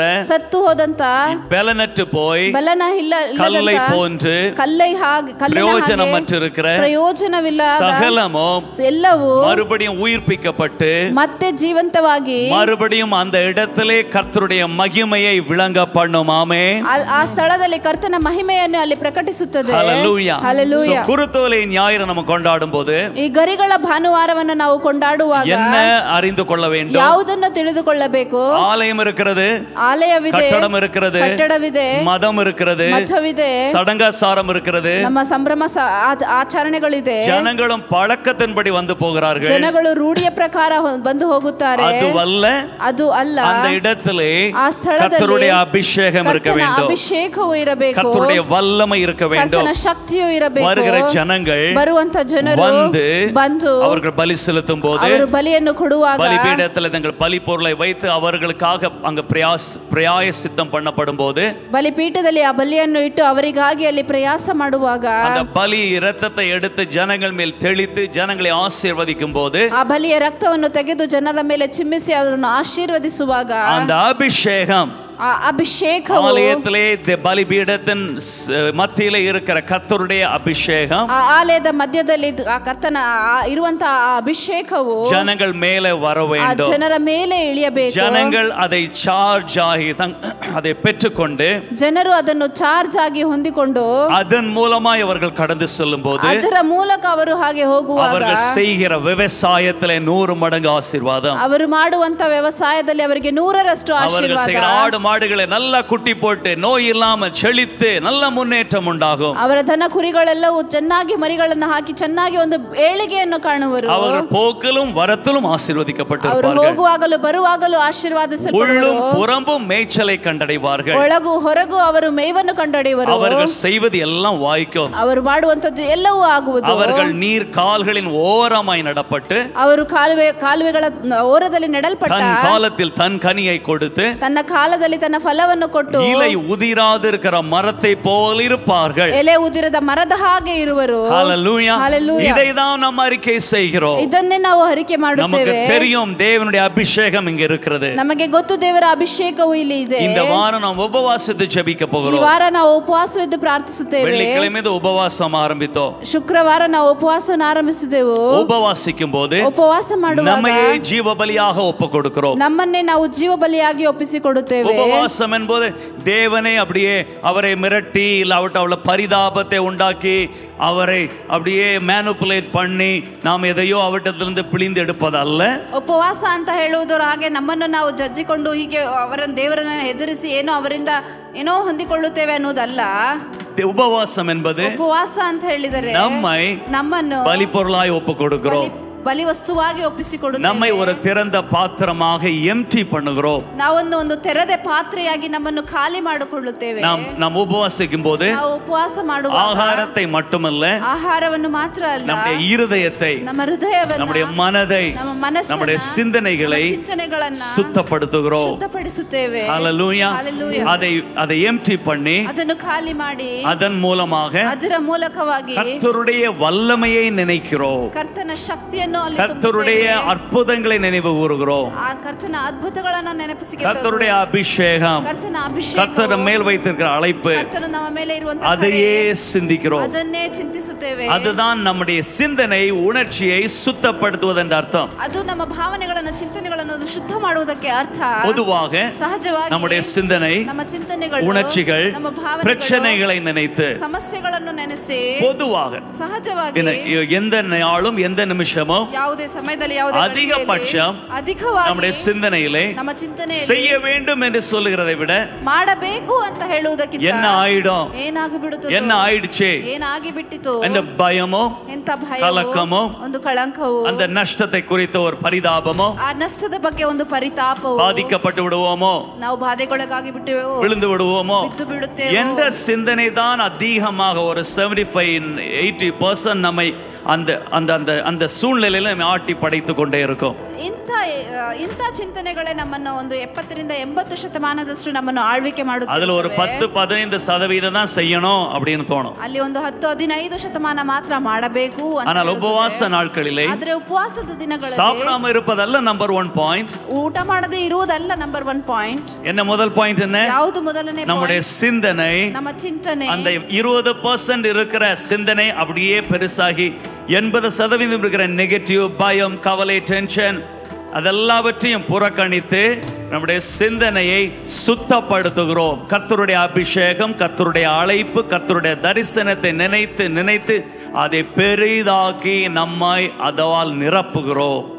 ಆ 20% ಇರುವಂತದ್ದು ಅದು ದೊಡ್ಡದಾಗಿ 80% ಆಗಿ ನಮ್ಮ ಟೆನ್ಷನ್, ನಮ್ಮ ಕೋಪ, ನಮ್ಮ ಎಲ್ಲ ಭಯಗಳು ದೂರವಾಗಿ ಅದನ್ನು ಕರ್ತನ ಅಭಿಷೇಕದಿಂದ, ಕರ್ತನ ಮಹಿಮೆಯಿಂದ, ಕರ್ತನ ನಂಬಿಕೆಯಿಂದ ಅದನ್ನು ನಾವು ಹಾಗೆ ತುಂಬಿಸುತ್ತೇವೆ. அப்ப உபவாசம் பண்ணும்போது என்ன நடக்கிறது? ಉಪವಾಸ ಮಾಡುವಾಗ ಏನಾಗುತ್ತದೆ? நமக்குள்ளே அதிக சதவீதம், ನಮ್ಮೊಳಗೆ ಅಧಿಕ ಶತಮಾನ நம்முடைய சிந்தனையிலே ನಮ್ಮ ಚಿಂತನೆಯಲ್ಲಿ கர்த்தர் வல்லவர், ಕರ್ತನು ಶಕ್ತ, பெரியவர், ದೊಡ್ಡವರು, அற்புதம் செய்வார். ಅದ್ಭುತ ಮಾಡುವನು. ஆலயத்துக்கு போனா, ನಾನು ದೇವಾಲಯಕ್ಕೆ பலி செலுத்தும் போது, ಬಲಿಯನ್ನು என்னுடைய காணிக்கை பலிபீடத்துல வைக்கும் போது ಕಾಣಿಕೆಯನ್ನು ಬಲಿಪೀಠದಲ್ಲಿ அபிஷேகம் என் மேல வருகிறது. நான் அதை சுமந்து செல்லுகிறேன். அதன் மூலமாய் பல காரியங்களை செய்வேன், சாதிப்பேன். ಅದರ ಮೂಲಕ ಅನೇಕ ಕಾರ್ಯಗಳನ್ನು ಮಾಡುತ್ತೇನೆ, ಸಾಧಿಸುತ್ತೇನೆ. கர்த்தர் என்னோடு இருக்கிறார் ಕರ್ತನು ನನ್ನೊಂದಿಗಿದ್ದಾರೆ என்ற சிந்தனை அப்படியே அதிகரித்து, ಇಂಥ ಚಿಂತನೆಗಳು ಹಾಗೆ ಅಧಿಕವಾಗಿ பயம், கவலை, தயக்கம், சந்தேகம், குழப்பம் இதெல்லாம் குறைய ஆரம்பிக்கிறது. ಭಯ, ನಮಗೆ ಇರುವಂತಹ ಆತಂಕ ಎಲ್ಲವೂ ಕಮ್ಮಿಯಾಗಲು ಆರಂಭಿಸುತ್ತದೆ. அதுதான் சிந்தனையை சுத்தப்படுத்துவது, sanctifying your thoughts. ಇದುವೇ ನಿಮ್ಮ ಚಿಂತನೆಗಳನ್ನು ಶುದ್ಧಪಡಿಸುವುದು. கடந்த வாரத்துக்கு முந்தின வாரம் நாம் காலை 3 மணி ஜெபத்திலே சாபத் ரெஸ்ட் என்பதை குறித்து அதிகமாய் சிந்தித்தோம். ಕಳೆದ ವಾರಗಳಲ್ಲಿ ನಾವು ವಿಶ್ರಾಂತಿಯ ಬಗ್ಗೆ ನಾವು ಅಧಿಕವಾಗಿ ಮಾತನಾಡಿದೆವು. ಓಕೆ, ಸಾಬತ್ ஓய்வு நாள் என்பதை குறித்து நாம் சிந்தித்தோம். ಸಬ್ಬತ್ ಮತ್ತು ವಿಶ್ರಾಂತಿಯ ದಿನ ಅದರ ಬಗ್ಗೆ ನಾವು ಅಧಿಕವಾಗಿ ಧ್ಯಾನಿಸಿದೆವು. ஓய்வு நாள் என்றால் என்ன? ಆ ವಿಶ್ರಾಂತಿಯ ದಿನ ಅಂತ ಹೇಳಿದರೆ ಅದು ಚರ್ಚಿಗೆ போற நாளா? ಅದು ಚರ್ಚಿಗೆ ಹೋಗುವ ದಿನವಾ? அப்படியே ಚರ್ಚಿಗೆ போற நாளா? ಚರ್ಚಿಗೆ ಹೋಗುವ ದಿನವಾ? இல்லை. ಅಲ್ಲ. ஆராதிக்க வேண்டிய நாளா? ಆರಾಧಿಸುವ ದಿನವಾ? இல்லை. ಅಲ್ಲ. ஓய்வு நாள் என்றால் ವಿಶ್ರಾಂತಿಯ ದಿನ ಅಂತ ಹೇಳಿದ್ರೆ ರೆಸ್ಟ್, மனது சரீரத்துக்கு ரெஸ்ட், ಶರೀರಕ್ಕೆ ರೆಸ್ಟ್, மனதுக்கு ரெஸ்ட், ಮನಸ್ಸಿಗೆ ರೆಸ್ಟ್, உணர்ச்சிக்கு ரெஸ்ட், ಭಾವನೆಗಳಿಗೆ ರೆಸ್ಟ್. ஓய்வு நாள்ல சில எந்த வேலைகளையும் செய்யக்கூடாது என்று சொல்லப்பட்டிருக்கிறது. ಆ ವಿಶ್ರಾಂತಿಯ ದಿನಗಳಲ್ಲಿ ಕೆಲವರಿಗೆ ಯಾವುದೇ ಕೆಲಸ ಮಾಡಬಾರದು ಅಂತ ಹೇಳಲ್ಪಟ್ಟಿದೆ. பழைய ஏற்பாட்டிலே சனிக்கிழமை வாரத்தின் 7வது நாள் ஓய்வு நாள். ಹಳೆಯ ಒಡಂಬಡಿಕೆಯಲ್ಲಿ ಶನಿವಾರ ವಾರದ 7ನೇ ದಿನ ಅವರಿಗೆ ವಿಶ್ರಾಂತಿಯ ದಿನ. எந்த வேலையும் செய்யக்கூடாது, ಯಾವ ಕೆಲಸವನ್ನ ಮಾಡಬಾರದು. அதை விட முக்கியமாக, ಆದರೆ ಅದಕ್ಕಿಂತ ಮುಖ್ಯವಾಗಿ உன் சொந்த சிந்தனையை சிந்திக்காமல், ನಿನ್ನ ಸ್ವಂತ ಚಿಂತನೆಯನ್ನು உன் ಚಿಂತಿಸದೆ, சொந்த பேச்சை பேசாமல், ನಿನ್ನ ಸ್ವಂತ ಮಾತನ್ನು ಆಡದೆ, என்ன பண்ணக்கூடாதா? ಏನು ಮಾಡಬಾರದು? சொந்த சிந்தனையை சிந்திக்காத, ನಿನ್ನ ಸ್ವಂತ ಚಿಂತನೆಯನ್ನು சொந்த ಚಿಂತಿಸದೆ, பேச்சை பேசாத. ಸ್ವಂತ ಮಾತನ್ನು ಆಡದೆ. சொந்த சிந்தனை சொந்த பேச்சு என்ன? ಸ್ವಂತ ಚಿಂತನೆ ಸ್ವಂತ ಮಾತು ಅಂದರೆ ಏನು? நம்முடைய சரீரத்தில் இருக்கிற பிரச்சனைகள், ನಮ್ಮ ಶರೀರದಲ್ಲಿರುವಂತ சரீர ಸಮಸ್ಯೆಗಳು, பிரகாரமாய் பார்க்கிற பிரச்சனைகள், ಶರೀರ ಪ್ರಕಾರವಾಗಿ ನೋಡುವಂತ ಸಮಸ್ಯೆಗಳು, பார்க்கிற பல பிரச்சனைகள், பயங்கள், கவலைகள், ನೋಡುವ ಅನೇಕ ಸಮಸ್ಯೆಗಳು, ಚಿಂತೆಗಳು ಎಲ್ಲವೂ அது என்னுடைய பிரச்சனை, அப்படிதான் நினைக்கிறோம். ಅದು ನನ್ನ ಸಮಸ್ಯೆ, நம்முடைய சொந்த பிரச்சனை, ಅದು ನನ್ನ ಸ್ವಂತ ಸಮಸ್ಯೆ, நம்முடைய போராட்டம், ನಮ್ಮ ಹೋರಾಟಗಳು. அந்த ஒரு நாள் கர்த்தர் சொல்லுகிறார், ಆ ಒಂದು ದಿನ ಕರ್ತರು ಹೇಳುತ್ತಾರೆ, உன் பிரச்சனையை குறித்து என்ன பண்ணக்கூடாது? ನಿನ್ನ ಸಮಸ್ಯೆಯ ಬಗ್ಗೆ ನೀನೇನು ಮಾಡಬಾರದು? சிந்திக்க கூடாது. ಚಿಂತಿಸಬಾರದು. அடுத்தது என்ன பண்ணக்கூடாது? ನಂತರ ಏನು ಮಾಡಬಾರದು? உன் பிரச்சனை குறித்து ನಿನ್ನ ಸಮಸ್ಯೆಯ ಬಗ್ಗೆ பேசக்கூடாது. ಮಾತನಾಡಬಾರದು. அப்ப என்ன பண்ணணும்? ಆದರೆ ಏನು அந்த ಮಾಡಬೇಕು? நாள் ಆ ದಿನ கர்த்தர் சொல்லுகிறார், ಕರ್ತನು ಹೇಳುತ್ತಾನೆ, என்னை பற்றி பேசு. ನನ್ನ ಬಗ್ಗೆ ಮಾತನಾಡು. ஓய்வு நாள் என்றால் என்ன? ವಿಶ್ರಾಂತಿ ದಿನ ಅಂತ ஒரு ಹೇಳಿದರೆ நாள் காலையிலிருந்து சாயங்காலம் வரை, ಒಂದು ದಿನ ಬೆಳಗ್ಗಿನಿಂದ ಸಂಜೆವರೆಗೂ அம்மா சமையல் செய்ய வேண்டியதில்லை, முந்தின நாளே செஞ்சு வச்சிடணும். ಅಮ್ಮ ಅಡಿಗೆ ಮಾಡಬೇಕಾಗಿಲ್ಲ, ಅವ್ರು ಮೊದಲನೇ ದಿನನೇ ಮಾಡಿಟ್ಟಿಡಬೇಕು. அப்பா விவசாயம் செய்யவோ ஆடு மாடு மேய்க்கவோ போகக்கூடாது, அதெல்லாம் முந்தின நாளே முடிச்சு வச்சிடணும். ಅವರು ವ್ಯವಸಾಯ ಮಾಡಲು ಅಥವಾ ದನ ಕುರಿ ಮೇಯಿಸಲು ಹೋಗಬಾರದು, ಅದೆಲ್ಲ ಮುಂಚೆ ಮುಗಿಸಿರಬೇಕು. பிள்ளைகள் எந்த கடமையும் எந்த வேலையும் செய்யக்கூடாது, அதெல்லாம் முந்தின நாளே முடிச்சிடணும். ಮಕ್ಕಳು ಯಾವುದೇ ಕೆಲಸವನ್ನೆಲ್ಲ ಮಾಡಬಾರದು, ಅವರು ಮೊದಲೇ ಮಾಡಿರಬೇಕು. ஆகாரம் மட்டும் சாப்பிடலாம், ಊಟ ಮಾತ್ರ ಮಾಡಬಹುದು. பேசிக்கலி வீட்டுல உட்கார்ந்து ಬೇಸಿಕ್ ಆಗಿ ಅವ್ರ ಮನೆಯಲ್ಲಿ ಕೂತು உங்கள் பிரச்சனையை பேசாமல், ನಿಮ್ಮ ಸಮಸ್ಯೆಯನ್ನು பொதுவாக ಮಾತನಾಡದೆ, நம்ம வீட்டிலே சேர்ந்து உட்கார்ந்து எதை பேசுவோம்? ಸಹಜವಾಗಿ ನಾವು ಮನೆಯಲ್ಲಿ ಎಲ್ಲರೂ ಕೂತುಕೊಂಡ್ರೆ ಏನು கணவன் ಮಾತನಾಡುತ್ತೇವೆ? மனைவி டிவி ஆஃப் பண்ணி ரெண்டு பேரும் இப்படி மூஞ்ச பார்த்தா எதை பேசுவோம்? ಟಿವಿಯನ್ನು ಆಫ್ ಮಾಡಿ ಇಬ್ಬರು ಒಬ್ಬರೊಬ್ಬರು ಮುಖ ನೋಡಿಕೊಂಡ್ರೆ ಏನು ಮಾತನಾಡುತ್ತೇವೆ? ரைட். டைனிங் டேபிள்ல ரெண்டு பேரும் சேர்ந்து உட்கார்ந்து முகமுகமாய் சாப்பிடும்போது என்ன பேசுவோம்? ಡೈನಿಂಗ್ ಟೇಬಲ್ ಅಲ್ಲಿ ಇಬ್ಬರು ಒಟ್ಟಾಗಿ ಕೂತು ಊಟ ಮಾಡುವಾಗ ಮುಖಾಮುಖವಾಗಿ ನೋಡುವಾಗ ಏನು ಮಾತನಾಡುತ್ತೇವೆ? ಯೋಚಿಸಿ ನೋಡಿ. எப்பயாவது ஓ ஆண்டவர் நல்லவர், ஆண்டவர் பெரியவர், அற்புதம் செய்வார், நல்லா இருக்கலாம், வாழ்க்கை முன்னேறுவான் அப்படின்னு எத்தனை சதவீதம் நம்ம பேசியிருப்போம்?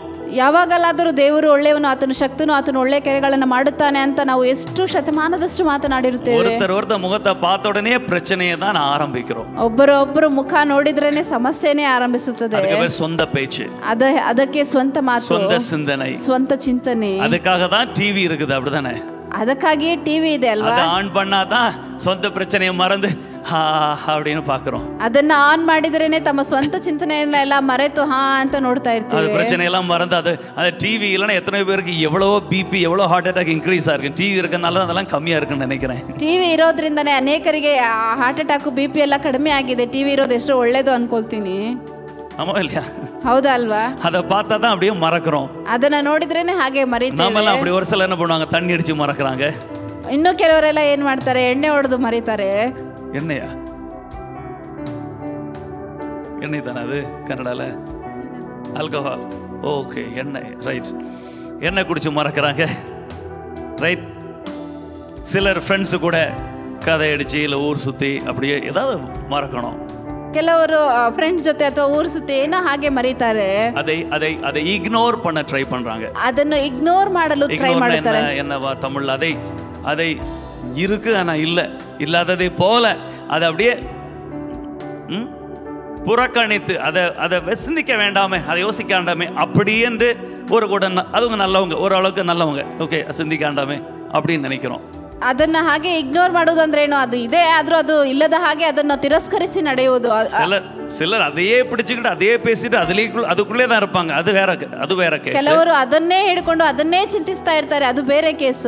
ஒரு சிலர் அதை மறக்கணும் அப்படின்னு ட்ரை பண்றோம். ಇನ್ನು ಕೆಲವರು ಅದನ್ನ ಮರೆಯಬೇಕು ಅಂತ ಟ್ರೈ ಮಾಡ್ತಾರೆ. ஆவிக்குரிய பிள்ளை, ಆದರೆ ಆತ್ಮಿಕದ ಮಗು தேவன் என்ன சொல்லுகிறார்? ದೇವರು ಏನು ಹೇಳ್ತಾರೆ? வாரத்துக்கு ஒரு நாள், ವಾರಕ್ಕೆ ಒಂದು ಸಾರಿ என்ன பண்ண போற? ಏನು ಮಾಡಬೇಕು? உன் சொந்த பேச்ச பேசாம, ನಿನ್ನ ಸ್ವಂತ ಮಾತನ್ನು ಮಾತನಾಡದೆ, சொந்த சிந்தனை சிந்திக்காமல், ನಿನ್ನ ಸ್ವಂತ ಚಿಂತನೆಯನ್ನು ಚಿಂತಿಸದೆ என்ன பண்ணணும்? ಹಾಗಾದ್ರೆ ಏನ್ ಮಾಡ್ಬೇಕು? ಅದ ಮರೆತಿರಕணுமா? ಅದನ್ನ ಮರೆತಿರಬೇಕಾ? என்னுடைய நாள், ಇಲ್ಲ ಅದು ನನ್ನ ದಿನ, என்ன குறித்து பேசு, ನನ್ನ ಬಗ್ಗೆ ಮಾತನಾಡು, நான் செய்யக்கூடிய காரியங்கள், ನಾನು ಮಾಡಬೇಕಾದ ಕಾರ್ಯಗಳು, ನಾನು ಮಾಡಿದ ಕಾರ್ಯಗಳು, வல்லமையை, ನನ್ನ ಶಕ್ತಿಯನ್ನು ಅದ பேசும்போது ಅಲ್ಲಿ ಮಾತನಾಡುವಾಗ தேவனுடைய அபிஷேகம் அந்த வீட்டுல கடந்து வரும். ದೇವರ ಅಭಿಷೇಕವು ಆ ಮನೆಯಲ್ಲಿ ಇಳಿದು ಬರುತ್ತದೆ. ஹல்லேலூயா. நம்முடைய இருதயத்திலே தூபமாக தேவனை குறித்த நன்றி, தேவனை குறித்த மகிழ்ச்சி, தேவனை குறித்த எதிர்பார்ப்பு, தேவனை குறித்த அன்பு அப்படியே எழும்போம். ನಮ್ಮ ಹೃದಯದಲ್ಲಿ ಅಂಥ ಒಂದು ಧೂಪವಾಗಿ ಏಳುತ್ತದೆ. ಅದು ದೇವರ ಬಗ್ಗೆನ ಕೃತಜ್ಞತೆ, ದೇವರು ಮಾಡಿದಂಥ ಒಳ್ಳೆಯ ಕ್ರಿಯೆಗಳು, ದೇವರು ಮಾಡಿದಂಥ ಅತಿಶಯಗಳು ಹಾಗೆಯೇ ಎದ್ದು ಬರುತ್ತದೆ. ಬಲಿಯಾಗ எழும்போம். ಅದು ಬಲಿಯಾಗಿ ಎದ್ದು ಬರುತ್ತದೆ. பாருங்க, ನೋಡಿರಿ, இப்போ ஆலயத்துல போய் ಈಗ ಆಲಯಕ್ಕೆ ಹೋಗಿ பலி செலுத்தினால், ಬಲಿ ಕೊಟ್ಟರೆ என் வாழ்க்கை ஆசீர்வதிக்கப்படும், ನನ್ನ ಜೀವನ ಆಶೀರ್ವದಿಸಲ್ಪಡುತ್ತದೆ. ஒரு ஆழமான ஒரு விசுவாசம், அதனுடைய அனுபவமும் அந்த விசுவாசமும் இருக்கிறவர்கள், ಇಂಥ ಒಂದು ಅನುಭವ, ಇಂಥ ಒಂದು ಆಳವಾದ ವಿಶ್ವಾಸವು ಇರುವವರು, அவர்கள் ஆடை கொண்டு வர்றாங்க, ಅವರೊಂದು ಕುರಿಯನ್ನು ತರುತ್ತಾರೆ, ஒரு 10,000 ரூபாய் ಕಾಣಿಕೆ போடுறாங்க, ಅಥವಾ ಒಂದು 10,000 ರೂಪಾಯಿ ಕಾಣಿಕೆ ಹಾಕುತ್ತಾರೆ. ಏನು ಮಾಡಿದ್ರು ஆடை அனுப்பும்போது ಆ ಕುರಿಯನ್ನು ಕಳಿಸುವಾಗ ஒரு அன்பு, ಒಂದು ಪ್ರೀತಿ, இது போய் ಇದು ಹೋಗಿ அங்க வெட்டப்பட்டு ಅದು பலி செலுத்தப்பட்டு காணிக்கை பெட்டியிலே போட்டு ಕಾಣಿಕೆಯಲ್ಲಿ ಹಾಕಿ ஜெபிக்கப்பட்டு எடுக்கப்படும் போது ಪ್ರಾರ್ಥಿಸಲ್ಪಟ್ಟು ஆண்டவரை பார்த்து, ದೇವರು ಅದನ್ನು ನೋಡಿ, அந்த பலியை பார்த்து, ಆ ಬಲಿಯನ್ನು ನೋಡಿ, அதனால எனக்கு மேல அபிஷேகம் வரப்போகுது, ಅದರಿಂದ ನನ್ನ ಮೇಲೆ ಅಭಿಷೇಕವು ಬರುತ್ತದೆ, ஒரு நம்பிக்கை, ಇಂಥ ಒಂದು ನಂಬಿಕೆಯು, இந்த ஒரு அனுபவத்தினாலே உள்ள நம்பிக்கை, ಇಂಥ ಒಂದು ಅನುಭವದಿಂದ ಬಂದಂತ ನಂಬಿಕೆ, எதிர்பார்ப்பு இருக்கும்போது, ಎದುರು ನೋಟವು ಇರುವಾಗ ಆ ಬಲಿಯು அன்போடு போகும், ಅದು ಪ್ರೀತಿಯಿಂದ ಹೋಗುತ್ತದೆ, வம்போடு போகாது, ಜಗಳದೊಂದಿಗೆ ಹೋಗುವುದಿಲ್ಲ, கட்டாயத்தினால போகாது, ಕಡ್ಡಾಯದಿಂದ ಹೋಗುವುದಿಲ್ಲ. கொடுக்கணுமே, பலி செலுத்தி ஆவணுமே, பண்டிகையாச்சுனா தூர தொல்லப்ப ஒரு ஆடு வாங்கி ஆவணும், கொடுத்தாகணும் அப்படின்னு போகாது. ಅಯ್ಯೋ ಕೊಡಬೇಕಲ್ಲ, ಇದೊಂದು ಹಿಂಸೆ, ಹಬ್ಬ ಬಂದರೆ ಇದೆಲ್ಲ ಮಾಡಬೇಕು ಅಂತ ಒಂದು ಹಿಂಸೆಯೊಂದಿಗೆ ಹೋಗುವುದಿಲ್ಲ. அந்த பலி, ಆ ಬಲಿಯು அந்த பாசத்தோடு, ಅದು ಪ್ರೀತಿಯಿಂದ, ಅದು ಪ್ರೀತಿಯಿಂದ, ಎದಿರ್ಪಾರ್ಪೋடு, ಒಂದು ಎದುರು ನೋಟದೊಂದಿಗೆ, ಆನಂದ ಕಣ್ಣೀರೋடு, ಆನಂದ ಕಣ್ಣೀರಿನೊಂದಿಗೆ ನನ್ನ ಜೀವನ ಬದಲಾಗುತ್ತದೆ. பலி செல்லும்போது, ಈ ಬಲಿಯು ಹೋಗುವಾಗ ಅಭಿಷೇகம் வரும், ಅಭಿಷೇಕವು அப்படின்னு எதிர்பார்ப்போடு போகும்போது, ಇಂಥ ಒಂದು ಎದುರು ನೋಟದೊಂದಿಗೆ ಹೋಗುವಾಗ ಆ ಬಲಿಯು ಧೂಪವಾಗಿ எழும்பும்போது, ಅದು ಧೂಪವಾಗಿ தேவனுடைய பிரசன்னம் அங்கே நிரப்பும். ಪ್ರಸನ್ನತೆಯು ಅಲ್ಲಿ ತುಂಬಿಸುತ್ತದೆ. ஹல்லேலூயா. அந்த பிரசன்னம் பலியை செலுத்தின ஆள் மேல வரும். ಆ ಪ್ರಸನ್ನತೆಯು ಬಲಿಯನ್ನು ಕೊಟ್ಟ ಆ ವ್ಯಕ್ತಿಯ ಮೇಲೆ ಬರುತ್ತದೆ. ஆனா அதே நேரத்துல, ಅದೇ ಸಮಯದಲ್ಲಿ, இந்த ஆளுக்கு அற்புதத்தை குறித்து அறிவே இல்ல, ಈ ಮನುಷ್ಯನಿಗೆ ಆ ಅದ್ಭುತದ ಬಗ್ಗೆ அதிசயத்தை குறித்து எதிர்பார்ப்பே இல்ல, ಆ அதிசಯದ ಬಗ್ಗೆ ಅವನಿಗೆ ಎದುರು ನೋಟವೇ ಇಲ್ಲ, ಕಂಡதும் இல்ல, ಕೇಟதும் இல்ல, பேசினதும் இல்ல, ಅದರ ಬಗ್ಗೆ ಕಂಡಿದ್ದೂ ಇಲ್ಲ, ಕೇಳಿದ್ದೂ ಇಲ್ಲ, ಮಾತನಾಡಿದ್ದೂ ಇಲ್ಲ. ஐயோ சண்டையான போய் 100 ரூபாய் போடணுமே, ಅಯ್ಯೋ ಸಂಡೆ ಆದ್ರೆ ಒಂದು 100 ರೂಪಾಯಿ மாசமான தசமமா கொடுக்கணுமே, பாஸ்டர் பாத்துக்கிட்டு இருப்பாரு, ತಿಂಗಳು ದಶಮಾಂಶವನ್ನು ಕೊಡಬೇಕಲ್ಲ, இந்த பண்டிகையானாலே குடும்பமா போய் அங்க ஒரு ஆடை கொடுத்து கொடுக்கணுமே அப்படின்னு கட்டாயத்தினாலே கொடுக்கும்போது அந்த பலி என்ன உண்டாகும்? ಈ ಹಬ್ಬ ಬಂದರೇನೆ ಅಲ್ಲಿ ಹೋಗಿ ಒಂದು ಬಲಿಯನ್ನು ಕೊಡಲೇಬೇಕಲ್ಲ ಅಂತ ಇಂಥ ಒಂದು ಕಡ್ಡಾಯದಿಂದ ಕೊಡುವಾಗ ಆ ಬಲಿ ಏನಾಗುತ್ತದೆ? ಆ ಬಲಿ ಏನಾಗುತ್ತದೆ? ತುದಿ எழும்புதா? ಆ ಬಲಿಯಿಂದ ತುದಿ ಏಳುತ್ತದಾ? தூபம் எழும்புதா?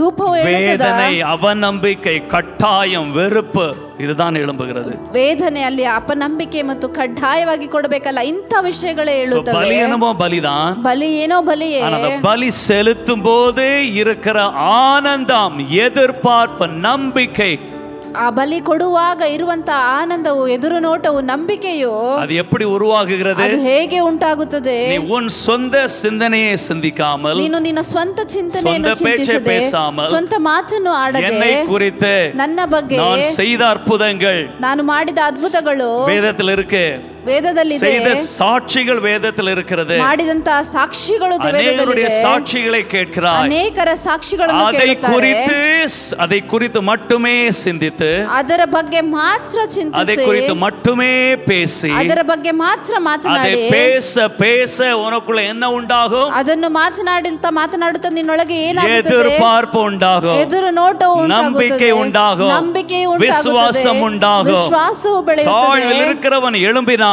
ತಗ್ಗಿನಲ್ಲಿರುವವನು சேற்றில் ಏಳುತ್ತಾನೆ, இருக்கிறவன் கண்மலையின் மேலே நிறுத்தினான், ಕೆಸರಿನಲ್ಲಿರುವವನು ಬಂಡೆಯ ಮೇಲೆ இந்த ஏழை கூப்பிட்டான், கர்த்தர் கேட்டு அவனுக்கு இறங்கினார். ಈ ಬಡವನ್ನು ಕರೆದನು, ಕರ್ತನು ನೋಡಿ ಅವನಿಗೆ ಇಳಿದನು. என் சத்துருக்களும் பகைஞருமாகிய பொல்லாதவர்கள் என் மாம்ச பட்சிக்க நெருக்குகையில் அவர்களே இடறி விழுந்தார்கள் என்று ஒருவன் சொல்வதை கேட்கும் போது நமக்குள்ளே ஒரு ஆனந்த சந்தோஷம், ஆனந்த கண்ணீர், எதிர்பார்ப்பு. ನನ್ನ ಶತ್ರು ನನಗೆ ವಿರೋಧವಾಗುವಂತ ವ್ಯಕ್ತಿ ಅವನೇ ಎಡವೆ ಬಿದ್ದನು ಅಂತ ಇನ್ನೊಬ್ಬನು ಇದನ್ನು ಕೇಳುವಾಗ ನಮ್ಮೊಳಗೆ ಒಂದು ಆನಂದವು ಉಂಟಾಗುತ್ತದೆ. அப்போ அந்த ஒரு நாள், வாரத்துக்கு ஒரு நாள், ಆ ವಾರಕ್ಕೆ ಒಂದು ಸಾರಿ குடும்பமாய் உட்கார்ந்து ಕುಟುಂಬವಾಗಿ கர்த்தர் ಕೂತು, நல்லவர், ಕರ್ತನು ಒಳ್ಳೆಯವನು, வல்லவர், ಆತನು ಶಕ್ತನು, பெரியவர், ಆತನು என் ದೊಡ್ಡವನು, தேவன் என்னை நேசிக்கிறார், ನನ್ನ ದೇವರು ನನ್ನನ್ನು என்னை ಪ್ರೀತಿಸುತ್ತಾರೆ, ஆச்சரியமாய் நடத்துவார், ನನ್ನನ್ನು ಆಶ್ಚರ್ಯವಾಗಿ இந்த ನಡೆಸುತ್ತಾನೆ, பிரச்சனையிலும் ಈ எந்த ಸಮಸ್ಯೆಯಲ್ಲೂ வியாதியிலும் ಯಾವುದೇ ರೋಗದಲ್ಲೂ கர்த்தரின் பரிகாரி, ಕರ್ತನು ನನ್ನ கர்த்தர் ಪರಿಹಾರಿ, என்னை வெட்கத்திலே விட மாட்டார், ಕರ್ತನು ನನ್ನನ್ನು ನಾಚಿಕೆಗೆ நான் விழுந்து போக மாட்டேன், ನಾನು ಬಿದ್ದು என் ಹೋಗುವುದಿಲ್ಲ, மேலே கர்த்தர் வைத்திருக்கிற தரிசனம், ನನ್ನ ಮೇಲೆ ಕರ್ತನು என் ಇಟ್ಟಿರುವಂತ மேலே ದರ್ಶನ, கர்த்தர் வைத்திருக்கிற அழைப்பு ನನ್ನ ಮೇಲೆ ಕರ್ತನು ಇಟ್ಟಿರುವಂತ நிச்சயமாய் நிறைவேறும். ನಿಶ್ಚಯವಾಗಿ ನೆರವೇರುತ್ತದೆ. கர்த்தர் என்னை அழைத்திருக்கிறார். ಕರ್ತನು ನನ್ನನ್ನು ಕರೆದಿದ್ದಾರೆ. எனக்கு விரோதமாய் எவ்வளவு எழும்பினாலும், ನನಗೆ ವಿರೋಧವಾಗಿ ಎಷ್ಟೇ என்னுடைய கிரீடத்தை, எனக்கென்று கர்த்தர் வைத்திருக்கிற சிங்காசனத்தை எவ்வளவுக்கு அதிகமாய் எதிர்ப்புகள் வந்து பிசாசு போராடினாலும், ಕರ್ತನು ನನಗಾಗಿ ಇಟ್ಟಿರುವಂತಹ ಕಿರೀಟವನ್ನ ಎಷ್ಟೇ ಎದುರಾಗಿ, ಎಷ್ಟೇ ಸೈತಾನನು ಬಂದು ಹೋರಾಡಿದರು, எனக்கு கர்த்தர் உதவி செய்வார். ಕರ್ತನು ನನಗೆ ಸಹಾಯ ಮಾಡುವನು என்ற நம்பிக்கை, ಇಂಥ அதன் ನಂಬಿಕೆಯು அடிப்படையிலே கட்டப்படுகிறதான் ஆலயம், ಅದರ ಆಧಾರದಲ್ಲಿ ಕಟ್ಟಲ್ಪಡುವಂತ ಆಲಯವು, அதன் அடிப்படையிலே செய்யப்படுகிறதான் பலி, ಅದರ ಆಧಾರದಲ್ಲಿ ಕೊಡಲ್ಪಡುವಂತದ್ದೇ ಬಲಿ, அதன் மேலே இறங்குகிறது கர்த்தருடைய பிரசன்னம், ಅದರ ಮೇಲೆ ಕರ್ತನ ಅಭಿಷೇಕವು ಇಳಿಯುತ್ತದೆ, அதை நாம் சுமந்து செல்லுகிறோம். ಅದನ್ನು ನಾವು ಹೊತ್ತು ಹೋಗುತ್ತೇವೆ. என்னுடைய வீடு ನನ್ನ ಮನೆ சகல ஜனங்களுக்கும் ಸಕಲ ಜನರಿಗೂ ஜெப வீடு ಅದು எனப்படும். ಪ್ರಾರ್ಥನೆಯ ಮನೆ ಎನಿಸಲ್ಪಡುತ್ತದೆ. தேவன் தம்முடைய ராஜரீக அதிகாரத்தை, ದೇವರು ತಮ್ಮ ರಾಜರ ಅಧಿಕಾರವನ್ನ, ஹalleluya, ராஜரீக அதிகாரத்தை ಆ ರಾಜರಿಕ அந்த ಅಧಿಕಾರವನ್ನ தேவாலயத்தின் மேல் அன்றைக்கு செலுத்துகிறார். ಆ ದಿನದಲ್ಲಿ ಆ ದೇವಾಲಯದ ಮೇಲೆ ಸಲ್ಲಿಸುತ್ತಾರೆ. இந்த தேவாலயம் ಆ ದೇವಾಲಯ ஆவிக்குரிய காரியங்களை டீல் பண்ணி, ಆತ್ಮೀಕದ ಕಾರ್ಯಗಳನ್ನ ಡೀಲ್ ಮಾಡಿ, ஜனங்களுடைய மாம்சீக பிரச்சனைகளை ಜನರ ಮಾಂಸಿಕ ஆவிக்குரிய ಸಮಸ್ಯೆಗಳನ್ನ விதமாய் டீல் பண்ணி மாற்றி அமைக்கிற இடம் தான் தேவாலயம். ಆತ್ಮೀಕ ವಿಧವಾಗಿ ಡೀಲ್ ಮಾಡಿ ಬದಲಾಯಿಸುವುದೇ ಅದು ದೇವರ ಆಲಯ. மாம்சீகத்திலே அவரவர் பிரச்சனையை சுமந்து வருகிறவர்கள், ಮಾಂಸಿಕವಾಗಿ ಅವರವರು ತಮ್ಮ ತಮ್ಮ ಸಮಸ್ಯೆಗಳನ್ನು ಹೊತ್ತು ಬರುವವರು, அவர்களுக்கு ஆவியினாலே ಅವರಿಗೆ ಆತ್ಮನ ಮೂಲಕ பலனை கொடுத்து ಬಲವನ್ನು ಕೊಟ್ಟು அற்புதத்தை கொடுக்கிற இடம் தான் தேவாலயம். ಅದ್ಭುತಗಳನ್ನು ಕೊಡುವುದೇ ದೇವರ ಆಲಯ. ஹalleluya. ஹalleluya. இதுதான் அன்றைக்கு குருத்தோலை ஞாயிறு நாம் கொண்டாடப்படுகிற அந்த நாளிலே தேவன் ஒரு ஆவிக்குரிய ஒரு அதிகாரத்தை எஸ்டாப்லிஷ் பண்ணினார். ಇದನ್ನೇ ನಾವು ಗರಿಗಳ ಭಾನುವಾರ ಅಂತ ಸಂಭ್ರಮಿಸುವಂತ ಆ ದಿನದಲ್ಲಿ ತಮ್ಮ ಅಧಿಕಾರವನ್ನು ಆತನು ಸ್ಥಾಪಿಸಿದನು. அருமையானவர்களே, ಪ್ರಿಯರಾದವರೇ, ನಾವು நம்முடைய ஆலயமாகிய நம்முடைய சரீரம், ನಮ್ಮ ಆಲಯವಾಗಿರುವಂತ ನಮ್ಮ ಶರೀರವನ್ನ, பலிபீடமாகிய நம்முடைய சரீரம், ಬಲಿಪೀಠವಾಗಿರುವಂತ ನಮ್ಮ ಶರೀರವನ್ನ நமக்குள்ளே ನಮ್ಮೊಳಗೆ ಸ್ತುತಿ, எதிர்பார்ப்பு, ಎದುರು ನೋಟ, ನಂಬಿಕೆ, கர்த்தரை குறித்த ஒரு வெளிப்பாடு, ಕರ್ತನ ಬಗ್ಗೆ ಒಂದು ಪ್ರಕಟಣೆ, தேவன் வல்லவர், ದೇವನು ಶಕ್ತನು, அவரிடத்தில் செல்லுகிறவர்களுக்கு பலன் உண்டு, ಆತನ ಬಳಿಗೆ ಹೋಗುವವರಿಗೆ அவர்கள் வெட்கப்படுவதில்லை, ಅವರು ನಾಚಿಕೆಗೆಟ್ಟು ಹೋಗುವುದಿಲ್ಲ. என் வாழ்க்கையிலே ನನ್ನ ಜೀವನದಲ್ಲಿ கர்த்தருடைய கிரியை விளங்கும், ಕರ್ತನ ಕ್ರಿಯೆಗಳು ಆಗುತ್ತದೆ, கர்த்தருடைய வல்லமை விளங்கும், ಕರ್ತನ ಕ್ರಿಯೆಗಳು ಪ್ರಕಟವಾಗುತ್ತದೆ, ಅದ್ಭುತಗಳನ್ನು ಎದುರು ನೋಡುತ್ತೇನೆ. எதிர்பார்ப்பை நாம் வளர செய்யும் போது, ಇಂಥ ಎದುರು ನೋಟಗಳನ್ನು ನಾವು ಬೆಳೆಸಿಕೊಳ್ಳುವಾಗ கர்த்தருடைய வல்லமையை காண்போம், ಕರ್ತನ ಶಕ್ತಿಯನ್ನು ನೋಡುತ್ತೇವೆ. அதற்காக தான் உபவாசம் என்று சொல்கிறோம். ಅದಕ್ಕಾಗಿ ಉಪವಾಸ ಅಂತ ಹೇಳುತ್ತೇವೆ. வாரத்துக்கு ஒரு நாள் அல்ல, ವಾರಕ್ಕೆ ಒಂದು ದಿನವಲ್ಲ, டெய்லி இந்த சிந்தனையில இருக்கலாம். ಡೈಲಿ ನಾವು ಇಂಥ ಚಿಂತನೆಯಲ್ಲಿ ಇರೋಣ. உபவாச நாட்களிலே, ಉಪವಾಸದ ದಿನಗಳಲ್ಲಿ சிந்தனையை, ನಮ್ಮ ಚಿಂತನೆಯನ್ನ எல்லாவற்றையும் ஒதுக்கி, ಎಲ್ಲವನ್ನು ದೂರವಿಟ್ಟು, இந்த ஒரு நாள் ஓய்வு, சிந்தனைக்கு உணர்ச்சிக்கு ஓய்வு வாரம். ಈ ಒಂದು ನಮ್ಮ ಚಿಂತನೆಗೆ ನಮ್ಮ ಭಾವನೆಗಳಿಗೆ ವಿಶ್ರಾಂತಿಯ ದಿನ. உங்கள் சொந்த சிந்தனையை சிந்திக்காமல், ನಿಮ್ಮ ಸ್ವಂತ ಚಿಂತನೆಯನ್ನು சொந்த ನೀವು பேச்சை ಚಿಂತಿಸದೆ, பேசாமல், ಸ್ವಂತ ಮಾತನ್ನು ಆಡದೆ, கர்த்தருடைய வார்த்தை, ಕರ್ತನ ಮಾತು, கர்த்தருடைய அற்புதங்கள், ಕರ್ತನ ಅದ್ಭುತಗಳು, கர்த்தர் அதிசயங்கள், ಕರ್ತನ அதிசಯಗಳು. வருஷம் ஃபுல்லா நம்ம ஜனவரில இருந்து ஒருவேளை நம்ம பிரச்சனை, நம்ம சொந்த சிந்தனை எல்லாவற்றையும் பேசியிருக்கோம். ವರ್ಷ ಪೂರ್ತಿ ನಮ್ಮ ಜಾನ್ವರಿಯಿಂದ ಕೊನೆಯವರೆಗೂ ನಮ್ಮ ಸ್ವಂತ ಸಮಸ್ಯೆಗಳನ್ನೇ ನಾವು ಮಾತನಾಡಿರಬಹುದು. டாக்டர் சொன்னதை, ಡಾಕ್ಟರ್ ಹೇಳಿದ್ದನ್ನ, மற்றவன் சொன்னதை, ಬೇರೆಯವರು ಹೇಳಿದ್ದನ್ನ, மாமியார் சொன்னதை, ಅತ್ತೆ ಹೇಳಿದ್ದನ್ನ, பக்கத்து வீட்டுக்காரன் சொன்னதை, ಪಕ್ಕದ ಮನೆಯವರು ಹೇಳಿದ್ದನ್ನ, ಕಂಪನಿಯಲ್ಲಿ ಹೇಳಿದ್ದನ್ನ, பேசி ಎಲ್ಲವನ್ನ ಮಾತನಾಡಿ ಎಲ್ಲವನ್ನೂ ಚಿಂತಿಸಿರುತ್ತೇವೆ. ಇವತ್ತಿನಿಂದ ஈஸ்டர் ವರೆಗೂ இந்த வாரத்தை ஓய்வு வாரமாய் மாற்ற முடியுமா? ಈ ವಾರವನ್ನ ಒಂದು ವಿಶ್ರಾಂತಿಯ ವಾರವಾಗಿ ಬದಲಾಯಿಸಲು ಸಾಧ್ಯ. உலக பிரகாரமாக ஹோலி வீக் என்று சொல்லுகிறார்கள். ಲೋಕದ ಪ್ರಕಾರವಾಗಿ ಇದೊಂದು ಪರಿಶುದ್ಧ ವಾರ ಅಂತ ಹೇಳುತ್ತಾರೆ. பரிசுத்தம் என்றால் வேறு பிரிக்கப்பட்டது.